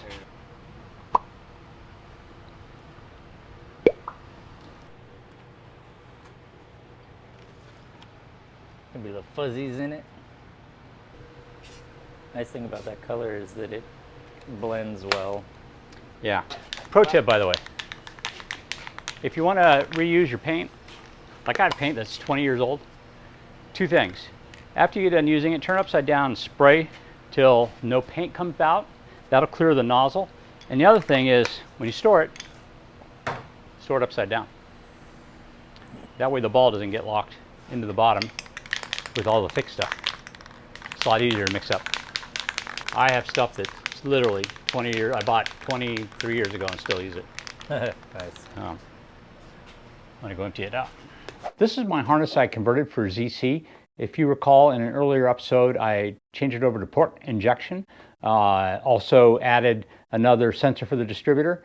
And then I decided, hey, let's not put a ZC in it. Let's put a VTEC motor in it. So now I have to add more stuff. Now, luckily, when I did the car, I added a few extra wires because I knew at some point I was probably going to put a VTEC motor in. But what I hadn't done was modify the engine harness itself. So I taped it all up nicely. It's all ready to go. But now I have to untape it so I can make some changes. So anyway, let's take a quick look at the engine where I kind of discuss all the plans, or actually the modifications I need to make to the harness. This is the engine that's going in budget EDF. This is a 1992 B17 from a Acura GSR. So I've decided to go ahead and use this because the cable transmission is compatible with our car because of course we have a cable clutch. With this engine going in, I'm going to have to make some changes to the harness. Originally I built this harness for a ZC, so there's some differences I need to take care of. To start off with, let's look at the distributor plugs. This plug only has 5 wires. And of course, this is a power and tack. That's going to match there. But this has 7 wires. So what's happening is there is a sensor that's on the front of the motor that's now going to be moved to the back of the motor. So if I can find the connector for that. Yeah, right there. That 2-pin sensor is on the front of the ZC motor. So I'm going to bring that back and wire it into here and then change these plugs over to the OBD1 style plugs. Another thing while I'm there is up front, my transmission uses a different type of connector. It has a rectangular gray connector, whereas on the EF it uses 2 bullet connectors. That's for the reverse lights. Next up there is the water temp and the for the gauge and the water temp for the ECU. Both those connectors are the same, don't have to make any changes there. But there are some missing plugs. Now that I have a VTEC solenoid, I'm going to have to add single wire VTEC solenoid, and I'm going to have to add VTEC oil pressure. If I am able to find a 92, 93 GSR ECU to run this, I'm going to want the VTEC oil pressure. That's necessary as part of running this car. And I would like to kind of keep it legal for emissions, and the easiest way to do that is use a 92, 93 Integra GSR ECU. All right, so moving around to more VTEC sensors, we have right here the NOx sensor. It's tucked way up underneath here. That's a single wire. I'm going to have to add that as well. I hadn't put on my injector plug yet because I wasn't sure what injectors I was running. I am going to now run some injectors that do not use the resistor. So I'll go ahead and put those up and get those connectors on. Next, let's address this right here. This is a pair of bullet connectors that go on your radiator fan switch. Now, on an OBD0 car like CRX, that switch is on the back of the block here. Now it's been moved over here. It's this little round connector right here. That round connector uses a different style plug. Same kind of plug you find on the knock sensor, the same kind of plug you find on the idle air control valve. So what I'm going to do is I'm going to bring these wires back and then put the correct plug on there for that. Another problem here is my alternator. Now I could go and look for a 9091 alternator and bolt it in place here. That would work just fine. That way I wouldn't have to change this connector. But at some point later on, I'm probably going to wind up going to a newer B18C. So I'm going to go ahead now and change this connector out for the rectangular style one that goes with this particular alternator. But otherwise, the wires reach nicely. Size-wise, everything pretty much reaches with the exception of this. This is the oil pressure idiot light. It's just a bullet connector. Somebody has removed the oil pressure sensor and put a fitting here. Obviously, they had a remote oil pressure sensor.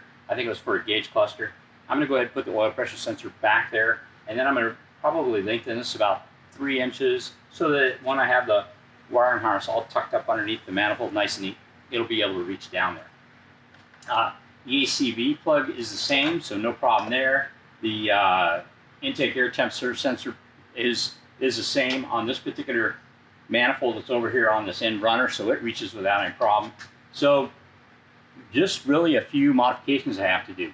So I'm going to get to that. By the way, I already wired the car for each one of those things, so all that stuff is existing and is the right color. So it should be fairly easy for me to just go ahead and add a few wires I need to on the harness with the right connector, and I'll be good to go. So with that, I'm going to take this home, open it up on my bench, go ahead and make the necessary changes, and get this thing back on the motor so we can get it in the car.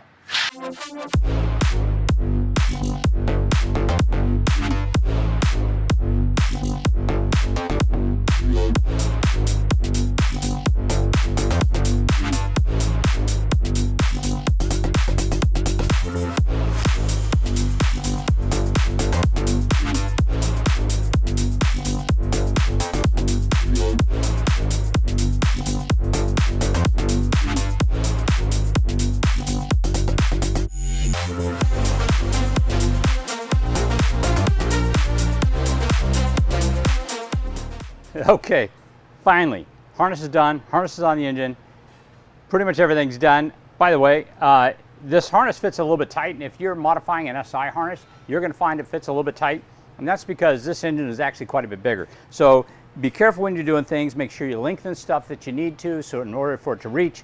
I luckily didn't have to lengthen too much, which was good.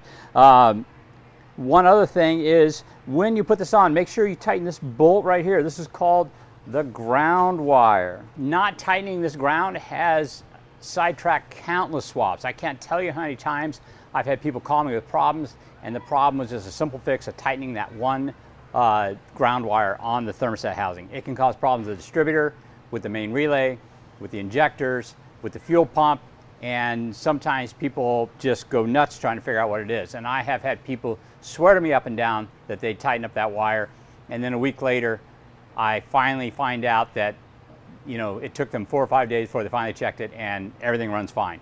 Make sure you tighten that up. All right, so wiring harness is done. It's on. The engine is complete. It's all together. It's time to put it in the car. By the way, on top of getting this in the car and getting it running, we're also going to be upgrading our brakes at this time as well. The brake setup on it was stock, and I want disc front and rear. So those really are the last two things that I need to do in order to be able to get this thing licensed and get it out on the road. So right now, Scott and I are going to put this engine in and connect everything up and see if it'll fire up. Let's get going.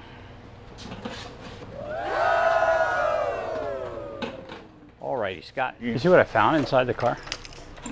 Were these to be a cop? No, I think they did it for like just to have protection. Maybe he likes to drive in a bad part of town. We never do that. It's a B swap in an EF. How long can it take? Yeah. About a month. It's already been in once, so we know it fits. true. All right, down. I saw it on Super Tuner TV. Yeah, Super Tuner TV. Remember that episode?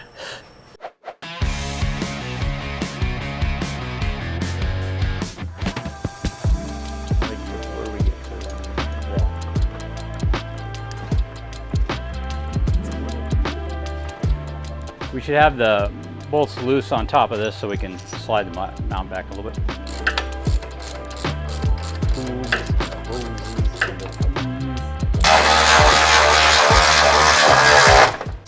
So how does this swap compare to doing a K-swap in an EF? The K-swap in the EF is a lot more stuff because you got to cut holes for your shift cables. You've got to cut this frame rail bracket off. You got to weld a new one in.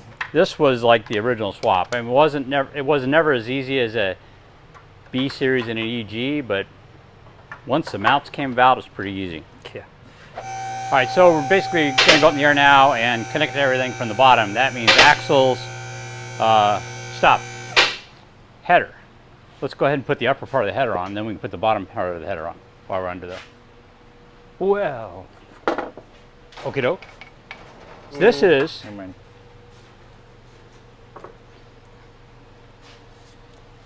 A 5 Gaghagen. Jasma is like SAE, or like carb, basically. This is OBD 0.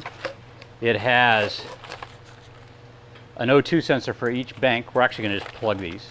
We're not going to use them. And Hasport was going to have these made years ago by Gaghagen, but they were really expensive, so we only had one made. Cost us like 1,500 bucks. But it has the OBD0 oxygen ports and on the back of the header the OBD1 oxygen port. All right, I'm going to go get the shift linkage. Shift. This is Hasport EFB shift linkage. It's very similar to JDM shift linkage, it's a little bit different, or shortened 90 to 93 Integra shift linkage, but it's set up properly for the swap as it comes in this car. The engine in this car sits about a ½ inch farther that way and a ½ inch farther back than it would normally in like an SIR. The SIR has a slightly longer front end and things, so it sits in a slightly different area. But we are getting ready to install this in our car, and so we get good shifting every time. This is the stock linkage. We're going to use this shift lever, so the part that goes up into this part, same. Going to use the same shift lever. This also has a rubber bushing that holds it at the rear. You can use the stock one, or Hasport sells the urethane ones, which are a little bit more robust, a little stiffer. Goes like that. We'll need to push these bushings in there as well. This is going to go in the large end here. I can't remember which way it goes. I think it goes that way. The washer goes. Okay, yeah. All right. What makes them a pain is that they're tiny little lock nuts. Yeah. So you have to hold it in its little home the whole way. A lot of times those little squares will strip on you when you're trying to take apart an old crusty linkage. You just got to grind them out. I might be able to hold that. Probably should have taken the time to clean it, but oh well. Moves freely all the way down. Alrighty. With our washers in it. And then that'll go on top of that to kind of retain it. Alrighty. Up we go. Shift linkage first. Might have to fish it through the. Yeah. It went. You can tell because it's got a little shoulder right there. Yeah. Was there a roll pin in that box of shifter parts? Shifter No? parts. I hope we never have to have it warranted. K-series.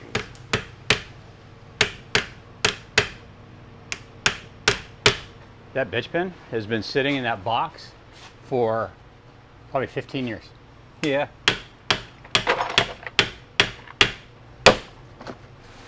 So when I'm in there in the messing around in there, see this 5-zigging header, see how this is not clocked the same way? Which is not a huge deal, but it's a deal. We were gonna try just adjusting the cat. But while I was in the shed, I found another 5-zigging header. And actually, I always say 5-zigging, but I used to say go-zigging all the time. Because you're JDM, you say. Because the JDM is go. 5 is go. So, but anyway, this question is this B or is it D? Looks like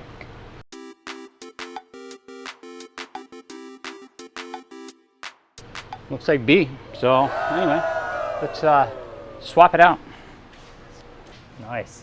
You know, that's tucked up in there tighter than the other one. It does, yeah. Found a better one. Fits better. I mean, the other one, I think we might have had it made so it fit a B18 or a B16. And that's why it was 2 pieces like it was, so, but regardless. Cool. This one tucks nice and it's clocked correctly. So we're all good. And it's so JDM, yo. A while ago we got offered a bunch of axles for 94 Integra. Now, those axles will work for the swap, but they're not perfect for the swap. First off, they have this dust seal on that needs to be knocked off. And the ABS ring. We can leave that on. I don't think it rubs on anything. We'll check the ABS ring. It may touch the bottom of the knuckle, but if it doesn't, we can leave that on. But these are basically EG swap axles, not EF, but they're within the allowable range. Uh-oh. Whoa. So this is the axle, or the intermediate shaft that came in our car, and it has a female joint. Our axle has a female joint. This is actually from a 90 to 93 Integra. That's from a 94 up Integra. So would have worked had we had an intermediate shaft like this. Unfortunately, this intermediate shaft won't work because this one is for an automatic transmission. So this comes on a 94 up Integra with automatic. See the offset? You can see how this mounting surface is much farther away from the center line of the axle. That's because the automatic transmissions are larger. So I was able to find a bunch of these auto male style intermediate shafts, but they're not going to do us any good. I need a female style one. Now, just to kind of give you the full story, this is also an intermediate shaft for a B16A. This came on the Civic SIR. I don't know if you can tell, but it's actually a little bit longer. But it has the same mounting points in the same position, so it'll mount on the B16, but this requires a shorter axle. If I wanted to use this one, which I could, I would get an 88 Integra axle, and that would work. If I want to use this one, which is the one from the 90 to 93 Integra, I need to order a 90 to 93 Integra axle. So now I got a little choice. Which one do I want? I guess I'm going to buy a 90 to 93 Integra axle because that'd probably be a lot easier to find. But it has the proper joint on it and should be fine for our situation. Although it's kind of late tonight, so I don't think we're going to get to it tonight. So, and Scott wanted to show you something that you need to do in order to get these axles on here. One of the things you have to do is take this dust seal off. Which is pretty easy. You just get your screwdriver and pop it off. Yeah. It will bind on the... On the inside of the... If this was a B-series car from the factory, this would work and it would help seal things, but it's not necessary. And once you get the axle in there, it'll be tight. Yeah. And then also, I'm going to set that down. You have to remove this little dust shield from back side of the wheel here. That ring goes in back there. You can just get your screwdriver in there and pop that out also. If you don't, it binds up. You'll know once you tighten the nut, the car will not move. Yeah, can't roll the tire. Anyway, so we are going to order the correct axle.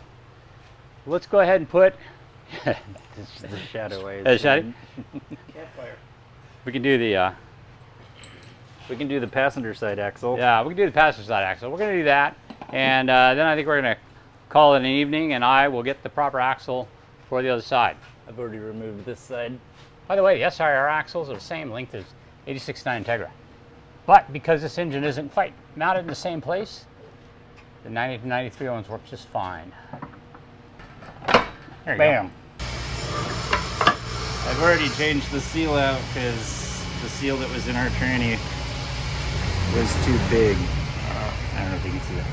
I already changed it out up inside there. Up in here. Not up in here. Up in here? Up in here. Up in here. You gotta find yourself. There you go.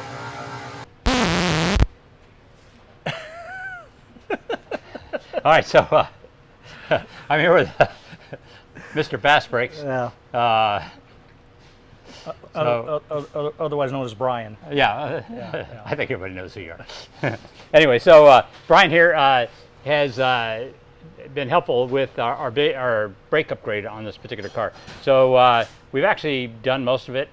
We just need a few things like brake lines now and brake shoes. Apparently I lent out my rear brake lines to the budget More are DG. coming, so they'll be here All right. in a couple days. So yeah. Thank you, appreciate that. Anyway, so let's go over the brake kit we've got here. On the front here, what do we got? Okay, so this is the kit that I developed. This is the first thing I ever developed. Back in the day. Back in the day. Back in the day. And what it consists of a VW Corrado rotor, 88 to 91, Integra or Civic EX calipers with an adapter bracket that I designed way back in the day. So that's basically it. And I developed this mainly because at the time, and you remember this, 1995, 96, I had my EF, my SI, and there were no brake kits available for it, Right. other than the Brembo thing, which was ridiculous. And so I I started. think Japan had them, but they weren't really importing them in the U.S. Right, so they weren't bringing any of that stuff Yeah. in. And even then, I found an EX knuckle and put that on there, and that still wasn't that good. No. And so I thought, I need an 11-inch rotor. And so I scoured the catalogs and found this rotor that has a 4x100 pattern, and it had the right offset that allowed me to design this bracket to mount all this up. And so I've been selling this now for 25 years. Wow. So would you say this is one of your better selling kits? You know, it used to be. I mean, back, again, probably up until 6-7 years ago, I sold a couple hundred of them a year. Right. But then the EFs and the EGs, people, they kind of moved on to other stuff. Yeah. And so I still sell some of them, and it's kind of a little resurgence lately, last year maybe. Well, I think it's interesting. I think these older cars are coming back. Well, that's it too. You know, I bought Yeah. one 3 years ago. Yeah. It's been 3 years already? Yeah, 3 years already. Did you do this upgrade? And I did this up. First thing I did. I have the same one as Yeah, him. first thing I did was Yeah. change the front brakes, and so Cool. they work really well. And even on a 92 horsepower DX, Yeah. it's still nice to be able to hit the brake, and you know you're going to slow down. Right. You know. Right. So, Yeah. So I raced on this originally back in 80 with my 89 Civic back in 98 or 99 or whatever. Yeah. I had that car. Yeah. And then we did go to a Wilwood caliper. Right. For a little while with the CRX that I had. Right. Same rotor. Yeah. Same rotor. And then we even did a 5-lug at the time. Then you did We the made- 5-lug, yeah. and I had to change. That's a different animal, so I had Right. to change stuff around. Right. But on these early cars, like even the 84s, Mm-hmm. 84 to 91s, an 11-inch rotor's really all you need with these Right. things. You know, unless you're doing some serious track time on it, when you can go to a bigger rotor. This 11-inch kit, you really can't beat it. Okay. You know, the cost is low. Rotors are inexpensive. You know, you can get them. There's a short supply now because Right. of the whatever COVID stuff. But The plague. yeah, but you can still get plain ones rather than slotted ones now. They're still easy to get. Cool. You know, so All right, so the only other thing we have left to do is upgrade to a steel brake line. Right. The reason you want to do that, by the way, is as your the steel brake lines maintain their rigidity, so to Yes. speak. Yes. So as the brakes heat up, these things get soft. Right. And they can actually expand and They- cause pedal feel Yeah, problems. and as they age, they get soft as well, and Yeah. so they will expand. Like these look like the original lines on the car. These are the original lines Yeah, from the so, car. so from 1990, 91, I mean, Yeah. you know, you can just imagine how spongy they are. Right. You know, and so Yeah. you put this. They're not mental after. No, they're not. They Actually, definitely don't. it's kind of funny. Years ago, I remember reading somewhere where most manufacturers recommend you change the brake hoses every 7 years. Oh, interesting. You know, it's one of those things. Nobody ever does it. Yeah. You know, but if you change them once to a braided steel line, then you don't ever have to change them again. Right. You know. All right, so let's take a look at the rear brakes. Drum brakes originally on the Backmarker. No, I had multiple choices Yeah. of what to do. Yeah. So we could have done the DA rear trailing arm swap, which of course widens the stance, which I didn't want to do. Yeah. We could have done DC2 Right. rear trailing arms, or Civic EX, Yeah. or CRX. But actually, this actually has really good bushings Right. in it, the trailing arm. Yeah. So we decided to go with The conversion rather than changing the whole thing. Yeah. On this particular kit, you don't have to change the spindle, the hub assembly, any of that stuff. You just take off the drum backing plate. There's 4 bolts that hold the drum backing plate on. Right. The whole drum assembly comes off. Disconnect the hard line from the soft line up here on the inside of the trailing arm, and then we have a bracket that bolts in place of uses 2 bolts that used to hold the drum backing plate on, and so it's a very simple upgrade. It uses this particular case uses a 10 1/4 inch rotor, which is the same size as an EP3, for example, with an Integra caliper, and you can see how well it fits. It's all good. It keeps the balance front to rear, so you're going from a 9.5 inch front to an 11 inch front, and you kind of want to get a little more in the back to bring that bias back to where it is, and so this will do that. Okay. And so these work really well. Brake balance is really nice on them. Relatively simple to do, and you know, you can piece it together if you want to. You can get your own Right. rotors and stuff and calipers. That, you know. I actually got these 94 Integra calipers from the salvage yard, including the brake cables. Now the brake cables are actually off a hatchback, Right. which are slightly shorter than the 4-door. Right. And they should be long enough for this year hatchback. Yes, they will. The 4 doors are actually a little better because they're slightly longer. They're about 1.5 inches longer. So, Yeah. and so they work a little better, but these will still work. Okay. It takes a little more work to get them onto the balance bar and come down past the gas tank. You know, when they come around the gas tank here, Right. to get them in the proper position. But once you get all that figured out, then it goes together. Right. Now I know that if I had a 92-5 Civic, if I had a hatchback Civic, I could use the hatchback Integra cables, but if I have a sedan or a coupe, I got to use the 4-door. You got to use the 4 doors, Right. Because again, they're a couple inches longer, and the sheath is okay, but the cable assembly itself is too short. Got it. So that's, you know, and you still have to adjust it underneath the console with the balance bar with that big nut that's on there. Got it. You have to take it- all take it all apart. It's actually easier to take the whole mechanism off the floor. Take, you know, just the 2 bolts or 3 bolts that hold the parking brake brake lever. Take that all off. Put the cables on there, get them all set up, and then bolt that back in place. Okay. It's just much easier to do it that way rather than trying to stretch that cable and get it into the balance bar and all Got that. it. All right. So it's much Cool. easier to do it that way. I would actually put all these together, but unfortunately I loaned out my brake The brake lines. brake lines. Yeah. So be probably a day or so.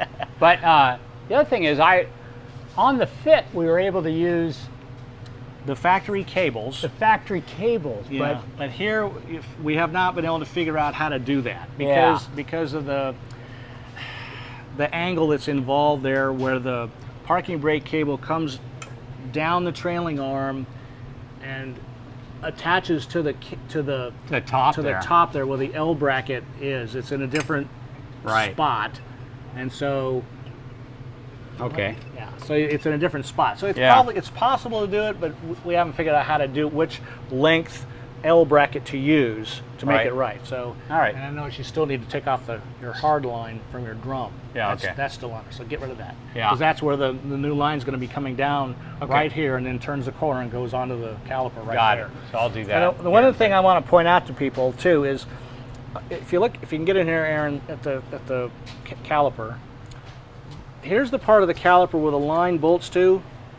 And you can see how it's got these two projections. That's what holds the end of the brake line, the banjo bolt and everything else. As you can see, this one is horizontal. That indicates it's from a 94 to 01 Integra or Civic.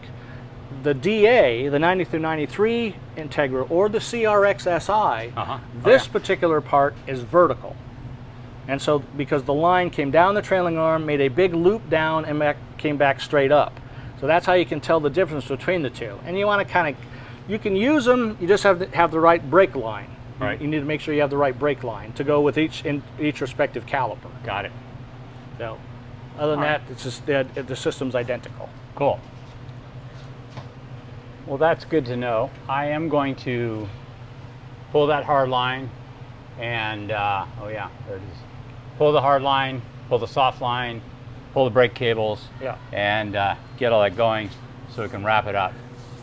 All right. Yeah, the big when I did all this on my EF a couple years ago after I got the EF, the hardest part was the cable, because you've got to get under where the gas tank is. You've got that heat shield there. And Yeah. You got to take the heat shield off. The It's exhaust four off, the bolts. heat shield off. Yeah, you don't got to take the exhaust off, just the heat shield. Okay. And then when you get up in there, it's really tight to where the cables bolt to the body itself. Okay. And so just kind of take your time. You don't get in a hurry to get it done. All right. If you This is advice if you're laying on your back in your garage. Exactly. Which he was. Yeah. Me, Right. I can thrash around. Yeah. 'Cause, But yeah, I'm under there, and it's like, okay. But yeah, Yeah. take the heat shield off. It makes it much easier to get to those bolts. And one of them is still going to be a pain in the butt because Okay. it's hidden behind the flange of the gas tank. Got it. So just kind of, be aware of that. If you're going to do it, just kind of take your time and All right. plan it all out. All right. So we're going to wrap up the brakes here and then get back on installing our engine.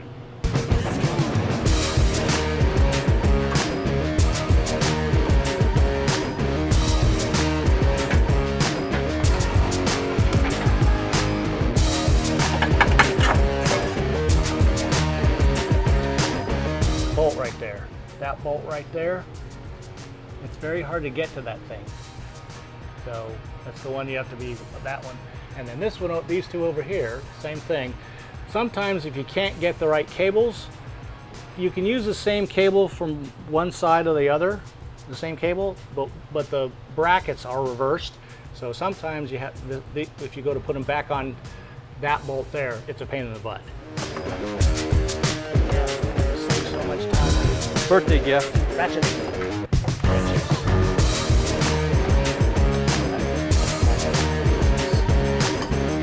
The other thing too, when you're under here and under your car, you should be wearing safety goggles. The stuff will fall in your eyes all the time. Don't ask me how I know that either. I used to have perfect vision, exactly, till stuff got in my eyes. How does he know these things? Height or something.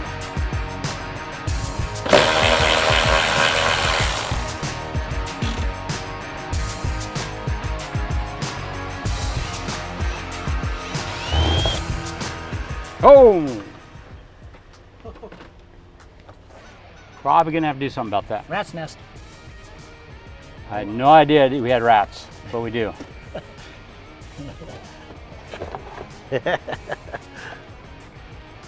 There we go. Okay. Now, see the shifter mechanism, or the quarter? Cash money. All right, man. If I can find There should be another one, I'll buy you a soda.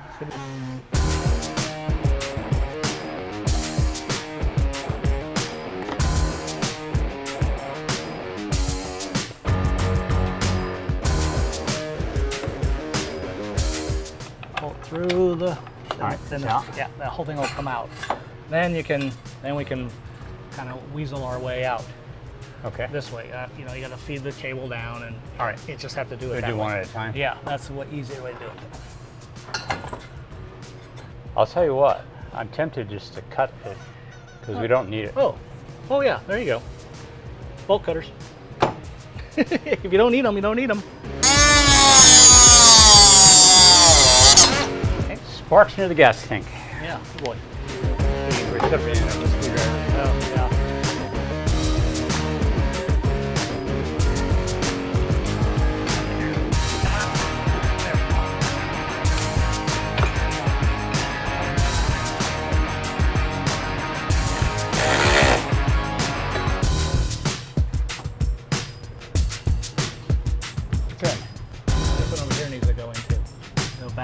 Oh, in the back corner? near the cable. Yeah.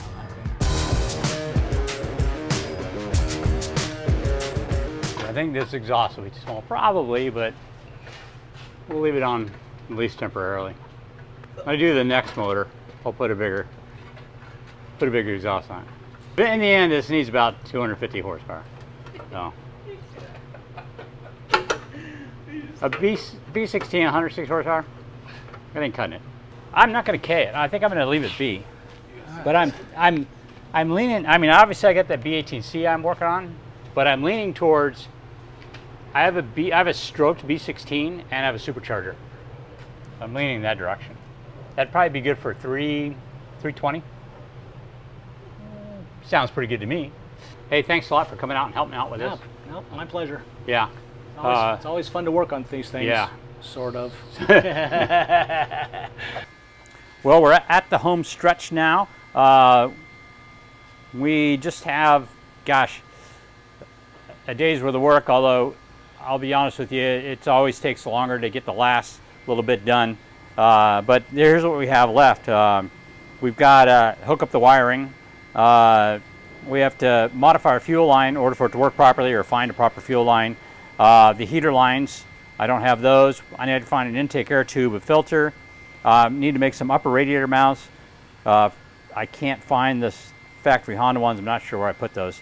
Let's see. I think I might know where they are. Let's see. I'm going to change one of the bolts to a button head cap screw.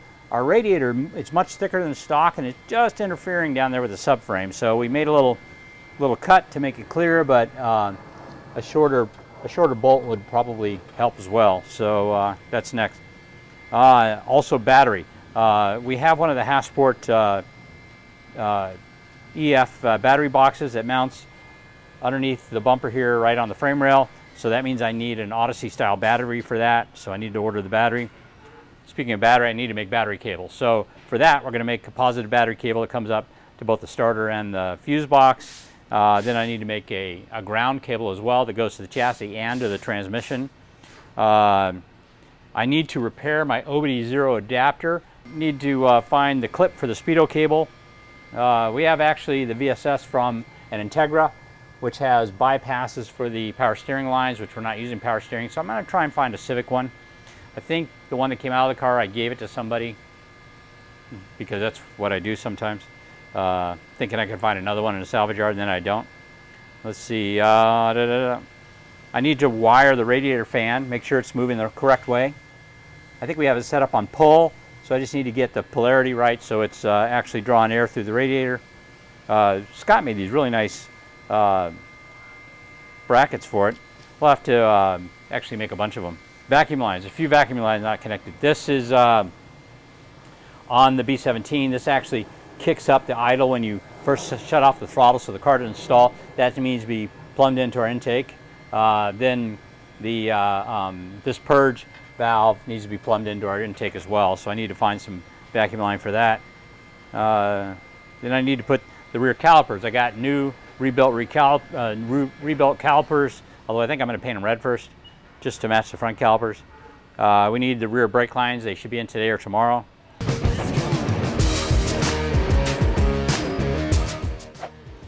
Moment of truth here. Car's wired up. I actually wound up buying, as you've seen, I modified the engine harness, made it OBD2 compliant, made it VTEC compliant. Then I actually put more than I needed to in it because we're running a P30 with an S300. So that means the only thing I really need is the VTEC solenoid wire. But that's in there. It's all wired up. I bought a adapter harness, OBD0 to OBD1 adapter harness from Amazon.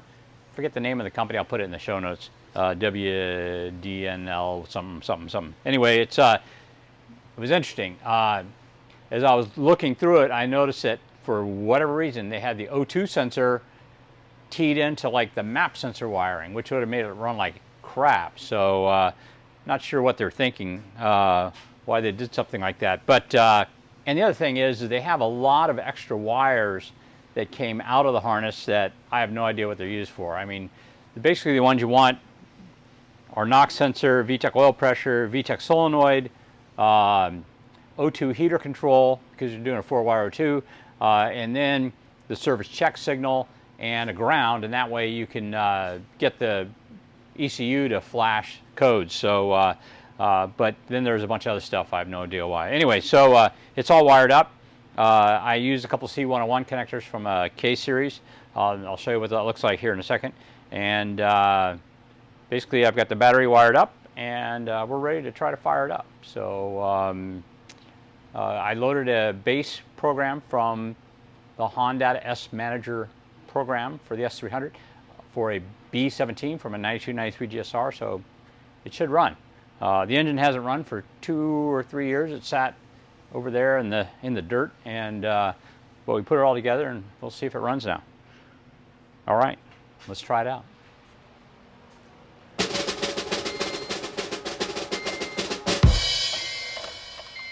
Nothing. Not a thing. Well, the ECU turns on, cycles like it should. The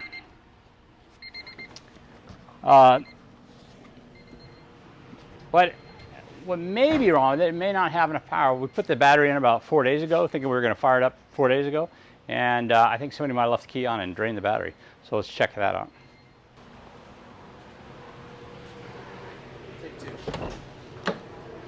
Take two. Nothing. Okay. Ready? Yep. Do it again. Nothing. Do it one more time.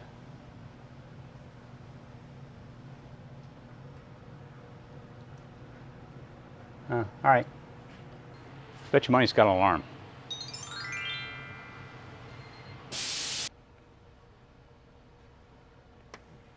Well, I don't know if you can see under here, but Oh yeah. there's a lot of stuff. Looks like there might be an alarm in here. So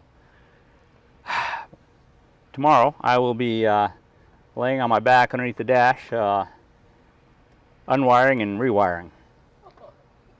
Yeehaw. Okay, we're next day on Project Backmarker, and I made the statement. I thought there was an alarm system going on there. In fact, I took a peek underneath, and it had this small ignition defeat alarm tucked up underneath there. So I chopped it out, reconnected the wires that do the starter, gave it a quick bump just to make sure the starter was going to work, and we're ready to try start it again. So I've got Aaron back with the camera, and we are going to try to fire it up. Yeah, take 4. Here we go. I did pull the seat out when I was climbing underneath there to get the alarm. I haven't bothered putting it back in yet, but I have a milk crate. So this is not the first time I've started up an EF sitting on a milk crate.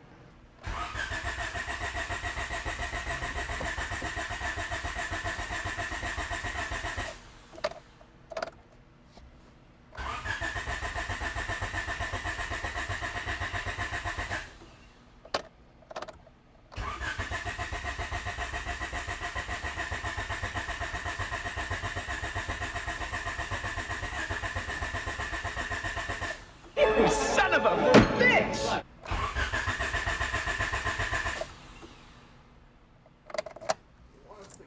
It wants to go. It's got old gas in it. I think it's probably about 4 years old. So let's try this one more time.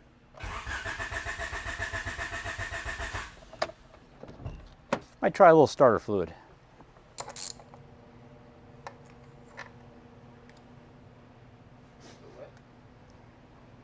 Not really. Should have fired. Pretty dry. That one's slightly damp. Looks fine. They all look fine. Oh, you know what? Let's check, see if we're getting spark. It's sparking. So we got spark, and I believe we have fuel. What I'm going to do now is actually make sure each of the injectors are clicking. So it is clicking. Not particularly loud, but it is clicking. That one's clicking louder. Quiet like the first one.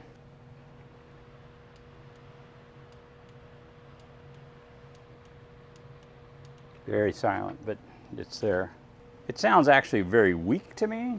I think I might just try a little bit of starter fluid and see if I can get it to catch, and then see if it runs after that. All right.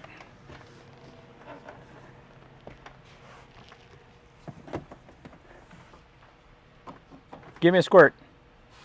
Okay. All right, here we go.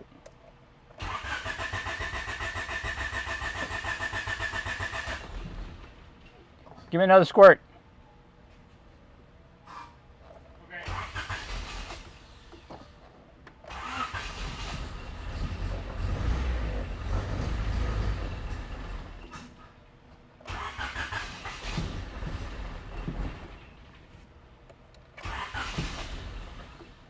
Give me another squirt.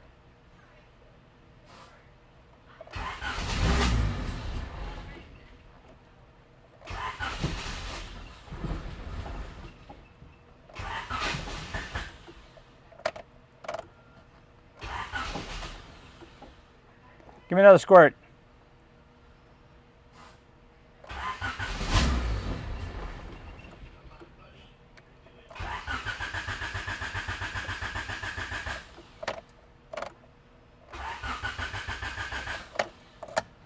Okay, we don't have gas.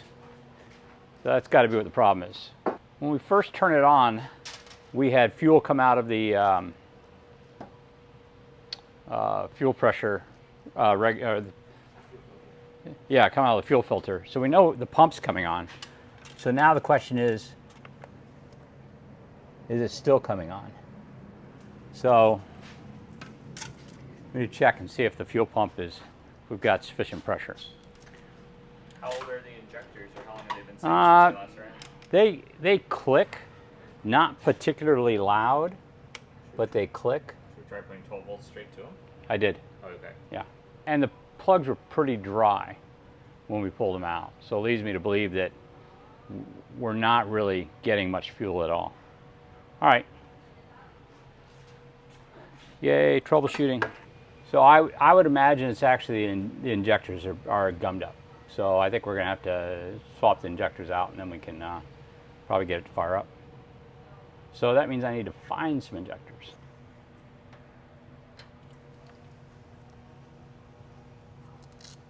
Well, that one doesn't have any power. Let's check the others.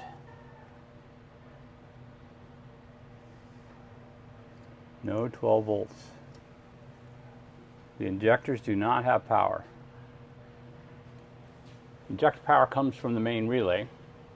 So I suppose we could have a problem with the main relay, but that doesn't make sense because the check engine light goes on and off. So I guess I need to go grab a manual and figure out why there's not 12 volts there.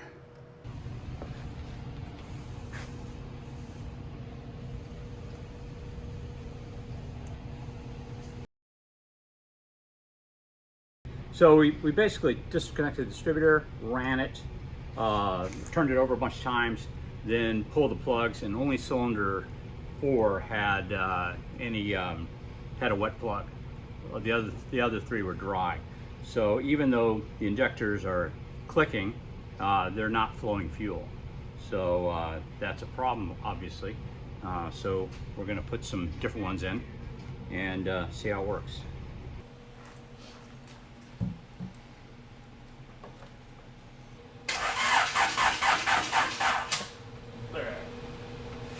Well, I'm going to say the fuel pump may be the problem. What'd you say? I'm saying the fuel pump, we can hear the fuel pump turn on, but it may just be gummed up and not working. I mean, with a lot of cranking, we got fuel pressure before, but now we have no fuel pressure. See? How was it? How is it doing that? Yeah, that was pressure. It's got pressure, but not enough for this to bypass it. Yes. So it may just be weak pressure.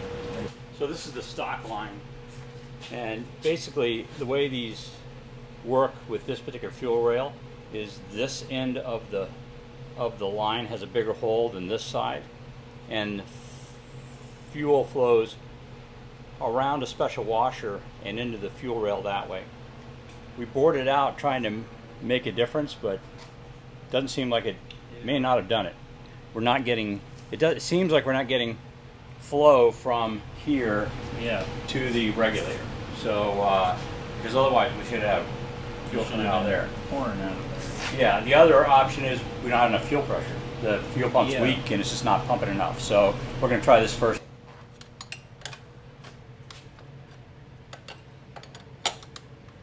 All right, see if we get fuel through there now. Still nothing.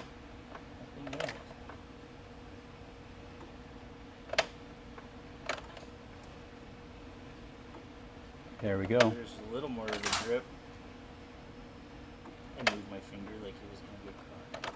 Well, it's making it to the amount of fuel pressure we need to leak a little through. All right, well, let's plug it all together and see if it runs. The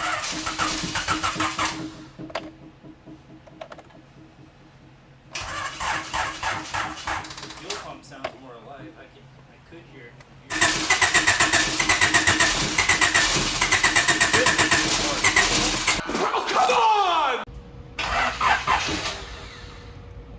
Can you see it coming through them?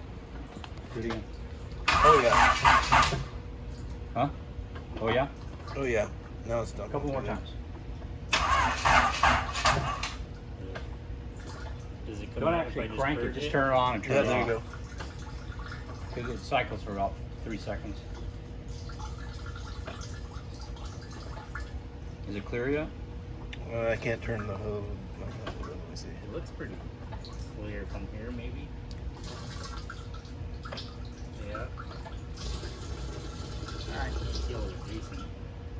Charger, power bank, okay. All right. I mean, send it.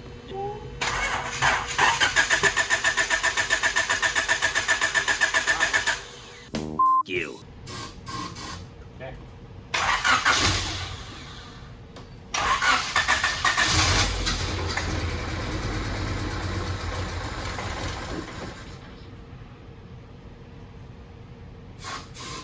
Do it again.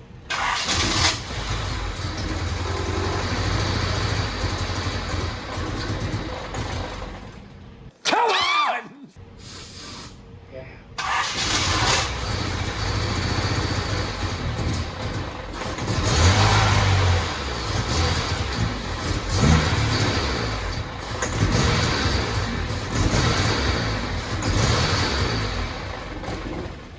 We do getting for no my- fuel. Yeah. All right, so I got here early this morning and started trying to troubleshoot this thing to see what the problem was. And I started off with my continuity tester to see where I had continuity, if I had continuity with the injectors back, because really we decided that it was a fuel problem. I had changed the injector wiring when I converted from multi-point fuel injection, the dual point fuel injection, to multi-point fuel injection. So as I always say, things you change are likely where the problem is, so that's where I started searching. And I found some interesting continuity where there probably shouldn't have been continuity. So that was kind of an eye-opener, so that made me dig into it a little bit further. I tested the continuity of each individual section of each wire, and I found that I lacked continuity from my injector 2 over to the driver's side plug where it should have been. Now, it turns out the error I made is the fact that I was doing wiring and I'm using 63-year-old eyes. So what happened was I took one of the red wires that has a black stripe and placed it where the solid red went, and took the solid red wire and placed it where a red wire with a black stripe went. So I wanted basically killing two injectors. I don't know, not killing injectors, but not allowing them to get continuity back, and that's where the problem is. So unfortunately, because of the way I built the harness, I'm gonna have to pull it kind of halfway out of the car, then I can repair it, we'll put it all back in, and we'll try to fire it up one more time. Anyway, it's not gonna be easy. We kind of tucked the wires out of the way, so that means I gotta remove the clutch cable in order to get the wiring out. I was actually able to kind of do that without totally removing it, but I'm at the point now where I need to pull it out from underneath the intake manifold, and hopefully I can get to everything and get it fixed. Unfortunately, I'm probably going to have to unplug the oil sensor and the NOx sensor from underside, and anyway, it's a scene. Anyway, hopefully back in half an hour with a car that will start up.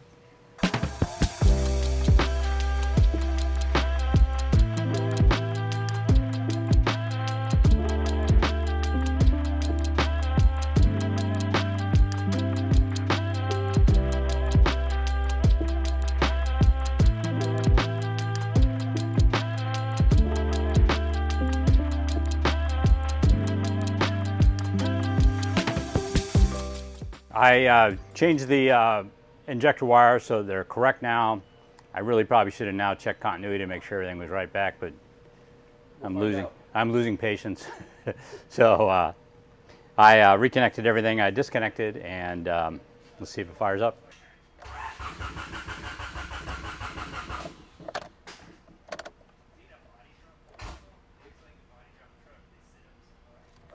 Well, we have a check engine light coming on and staying on.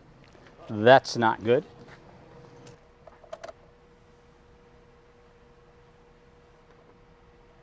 Now hearing the fuel pump come on.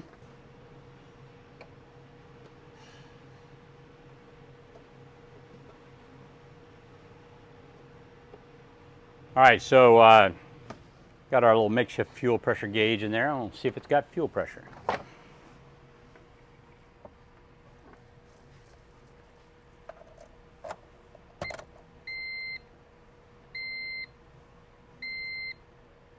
Man. Nothing? Zero. Stop. Stop. Ring down. Valley. Stop.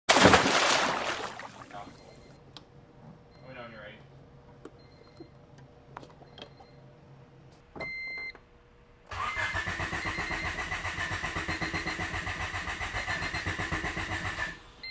All right, let's see if we still got spark.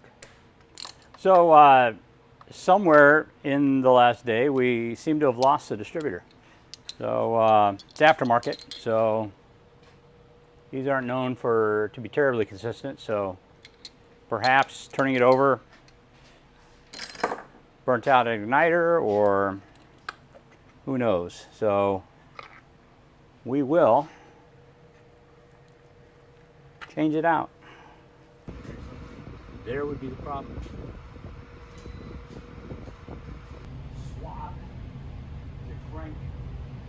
So we decided to do a continuity check as our last thing. We weren't having spark with our distributor, so we swapped distributors. That one didn't have spark either, so it led me to believe that the way that this particular adapter harness works is that it is set up to go color for color as opposed to position for position, or vice versa. One of the things about the OBD0 to OBD1 model change is they changed the colors for the cylinder sensor and for the crank angle sensor. So at one point, one of them was orange and white, and the other one was, I think, blue, green, blue, yellow. And then for whatever reason, Honda decided to swap the colors. And then when you buy an adapter harness, sometimes they realize that and they leave the colors swapped and they do it position for position on the adapter harness. And sometimes they don't do that, they do it color for color, so what winds up happening is these things get switched. So went in, checked continuity, and sure enough, my number one cylinder sensor was feeding to the crank angle sensor and vice versa, and what winds up happening is one of them is used for firing the injectors, the other one is used for firing the, for timing, synchronizing the injector timing, and we just flat weren't getting it to work properly. So I switched the wires so that they had continuity to the proper place and checked to make sure I had spark. I got spark, so I think we're going to start. Take two. I'm sorry, 12.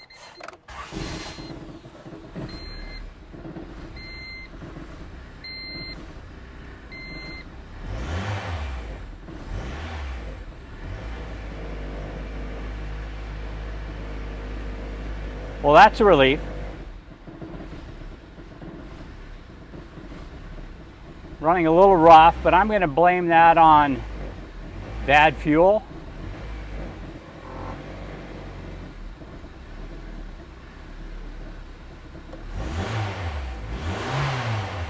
Well, I'm going to take the fuel gauge off, put the other bolt back in, and I can tighten it better with that one. That one's kind of difficult to tighten. And then put a seat in it, and we'll take it for a test drive. I was this close to doing a K. It would have been more work and so much easier.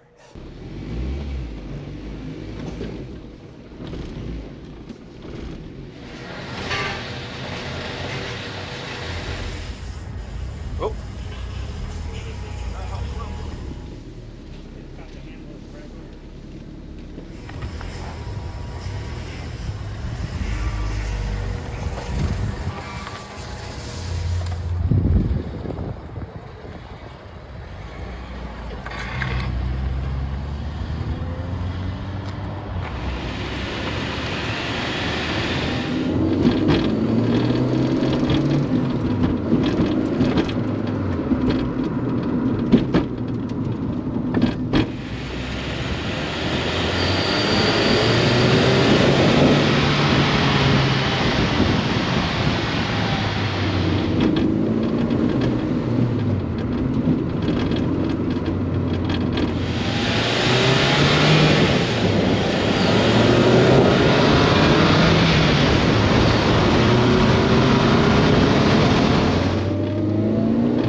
Taking it for a little test drive, cracking a little VTEC. I don't recommend that without a seat back.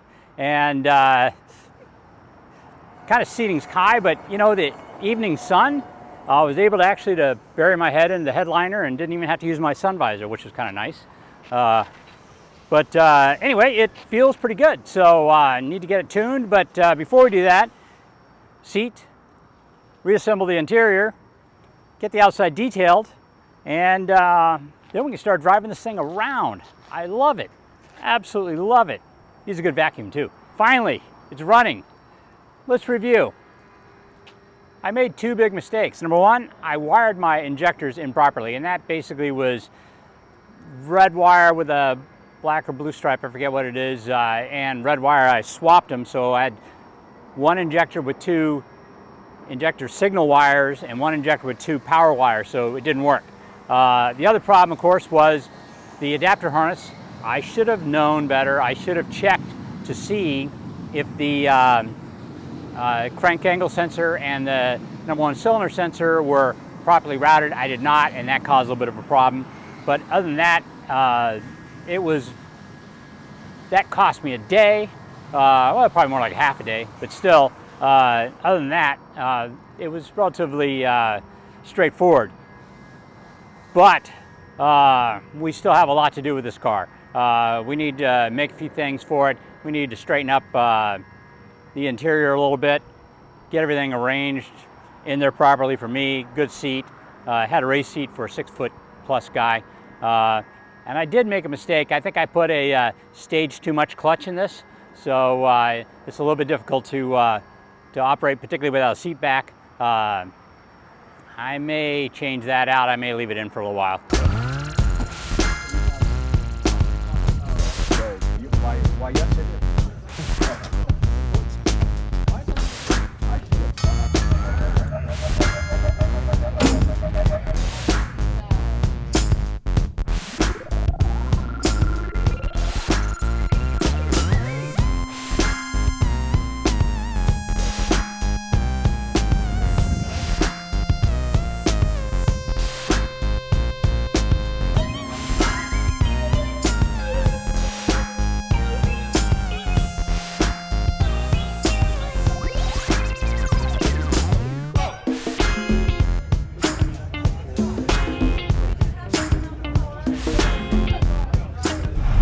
retail on one of those?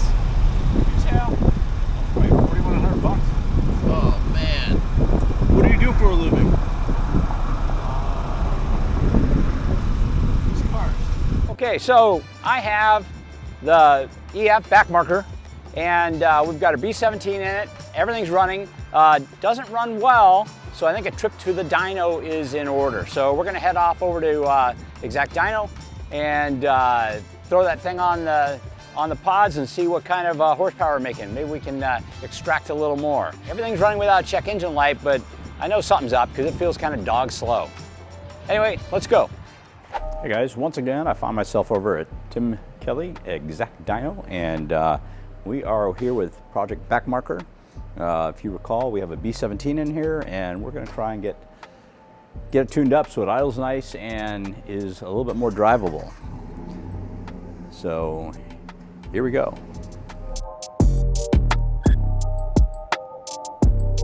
So we had our first interesting development. Tim checked throttle travel, and we were only about 80% with full throttle.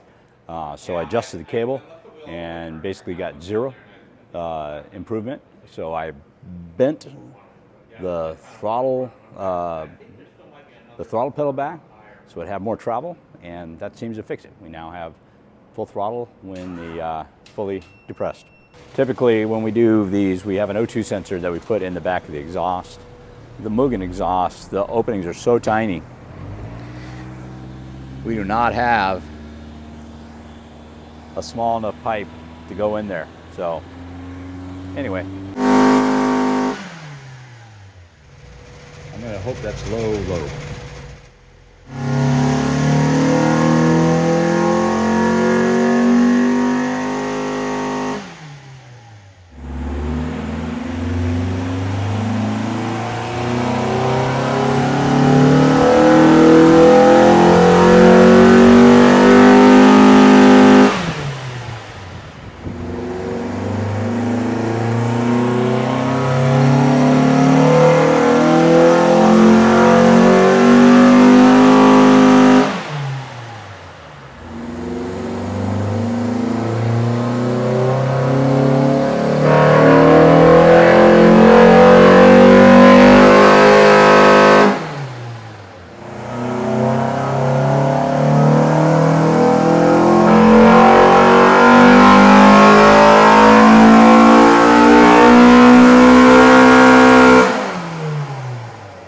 Seen the notes that I put up just a few seconds ago, but basically I think it's got the stock cat for the Civic on it.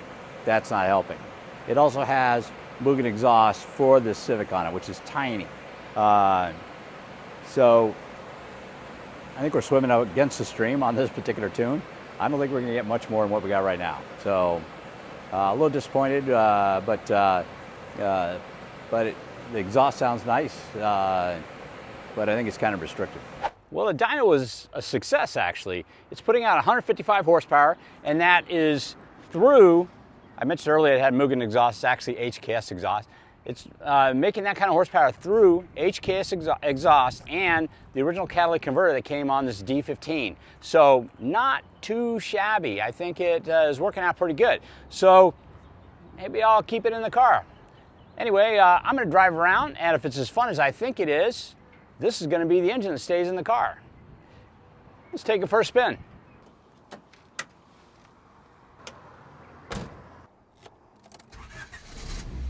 They don't hear me though. Cycles going round and round like a merry-go. Stand for truth, I fall for any old scenario. That's why I keep my circle smaller than a Cheerio.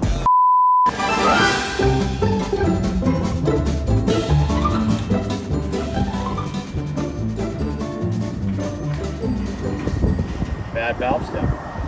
You might be able to just tighten that nut. It's kind of hard to get to from this side.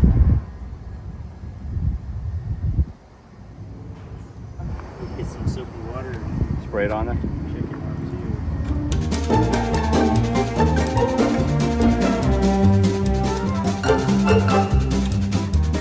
Oh yeah. It's bubbling right there.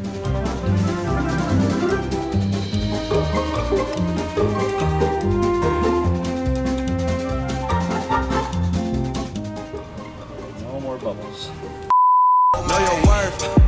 sell cheap.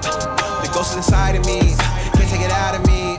No matter where I've been, start where I'm meant to be. I be shining perfect timing, check your watch, watch, watch. And I know who I am no longer lost.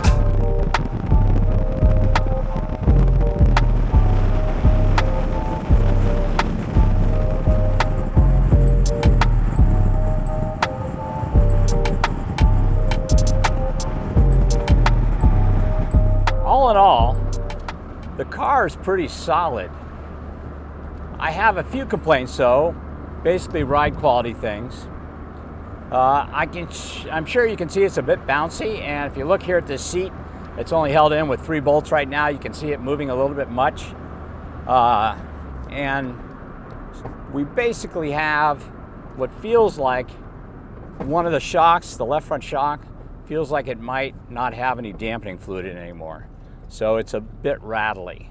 So we're gonna go ahead and get that rebuilt. I'm also gonna raise it up just a little bit. I mean, this height is fine for shows and stuff like that, but this is Arizona. We've got potholes.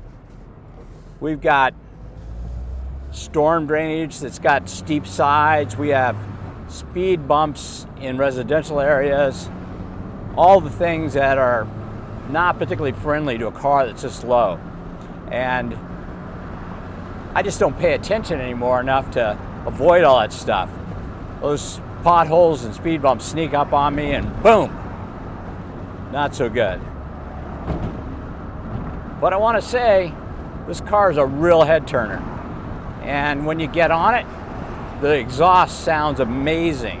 It's a little bit small, something a little bit bigger might work better, but overall I like the sound of it. I think what I'm going to try and do is put a bigger catalytic converter on it, maybe one for a B20, and see if that doesn't uncork a little bit more power. But I'm 65 this year, and although this really is my dream car, this and the same year CRX, I'm getting a little bit old to enjoy the low life like I used to. I do want a little bit of suspension travel, but it sure sounds cool when VTEC kicks in. Here's a little straight piece of road we can do it on.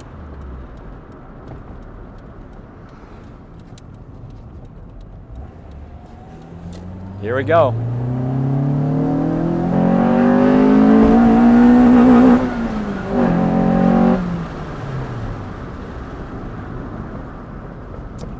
Pretty cool, even bouncing it off the rev limiter. Although it's not a rev limiter, it's a shift indicator. Remember that. Storm drainage. Yeah, that's why I'm gonna raise it up a little. I think a little more spring rate might be good too. I don't mind a stiff ride. I just don't like a bouncy ride. All right, let's hit VTEC one more time and head back. Here we go.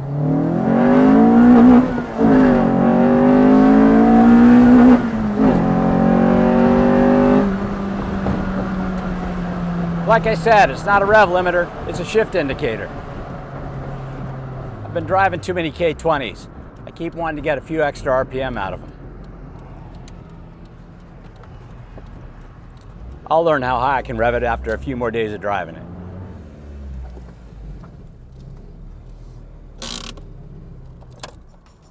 Hey guys, I hope you enjoyed the video.